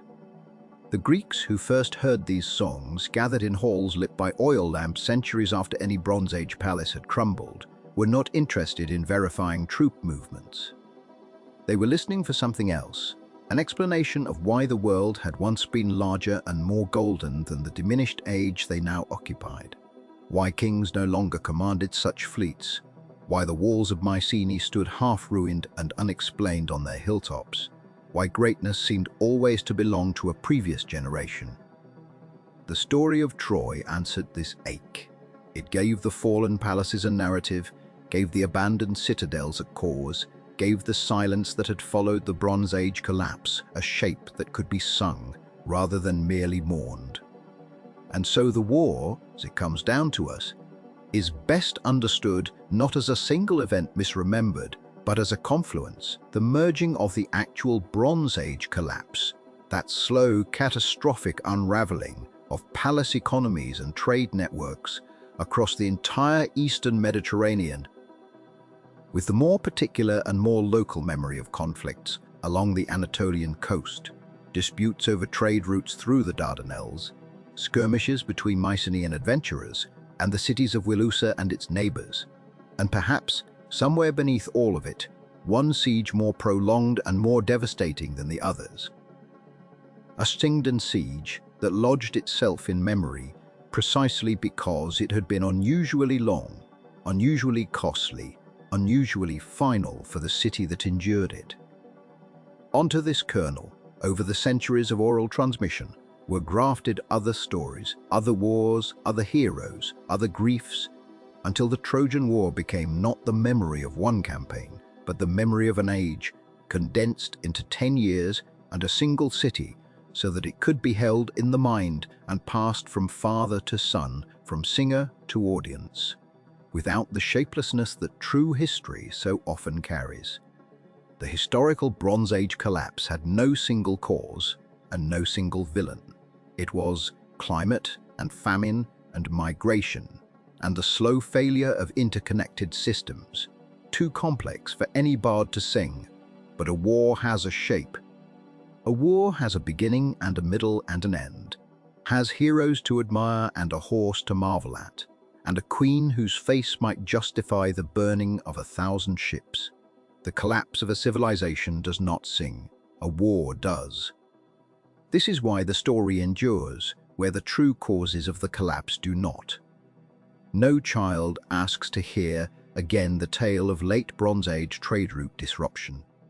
But children have asked, for nearly 3,000 years now, to hear again of Achilles and his rage, of Hector's farewell to his wife upon the walls, of the horse that walked in through gates opened by the citizens' own hands. The details that survive are not the ones that were most historically significant, but the ones that carried the most human weight. And this, perhaps, is the final and most important thing the ashes of Hisarlik have to teach. That memory does not preserve what mattered most to historians centuries later. It preserves what mattered most to hearts at the time, and to the hearts of everyone who heard the story afterward and needed it to mean something still. What did it mean then, and what does it mean now? This old story of a topless city and the men who took 10 years to unmake it. At its center, stripped of gods and horses and the particular geography of any one Bronze Age citadel, lies something that has never required archaeological confirmation, because every listener already carries the proof of it in their own life. The catastrophic cost of pride. Agamemnon's pride that could not permit an insult to go unanswered, even at the cost of a war. Achilles' pride that let a friend die rather than swallow a grievance. Paris's pride, or perhaps only his longing dressed as pride, that could not release what should never have been taken. Priam's pride that kept a city fighting past the point where fighting could save it.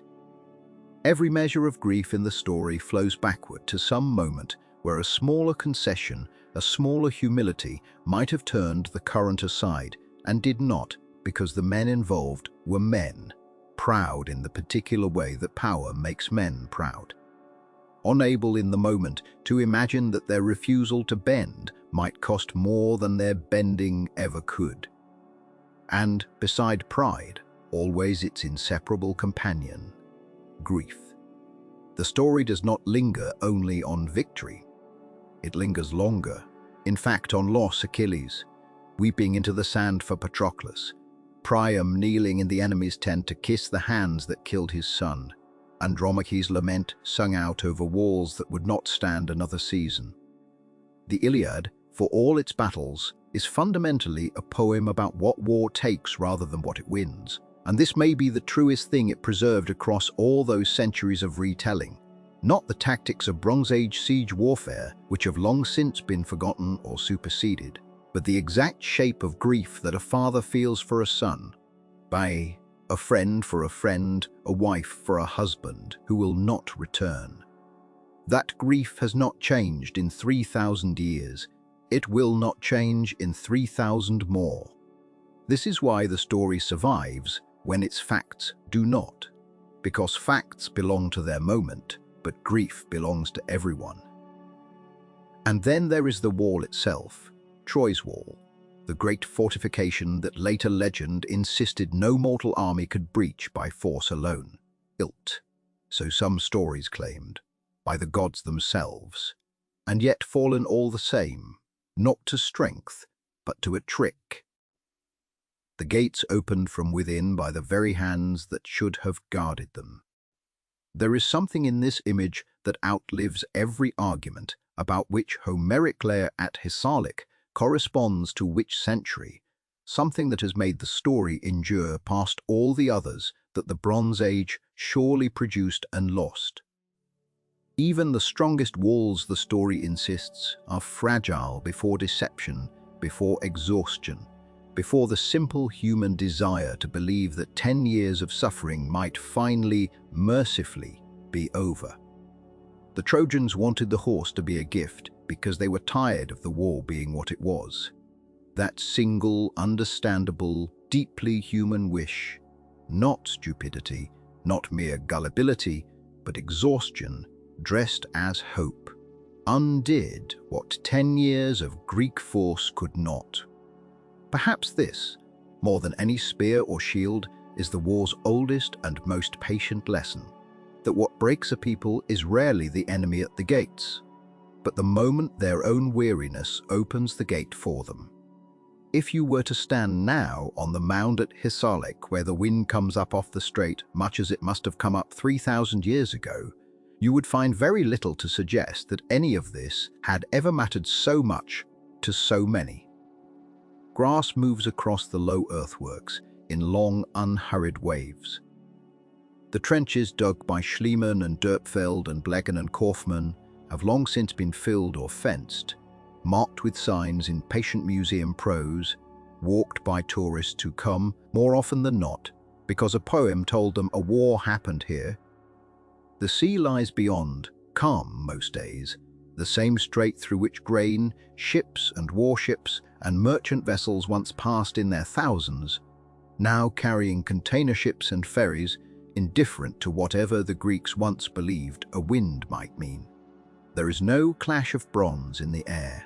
There is no smoke. There is only the wind moving over the mound the way it moves over any hill, without memory, without grief, without knowledge of the ash it stirs beneath the grass. And yet, the silence there is not empty.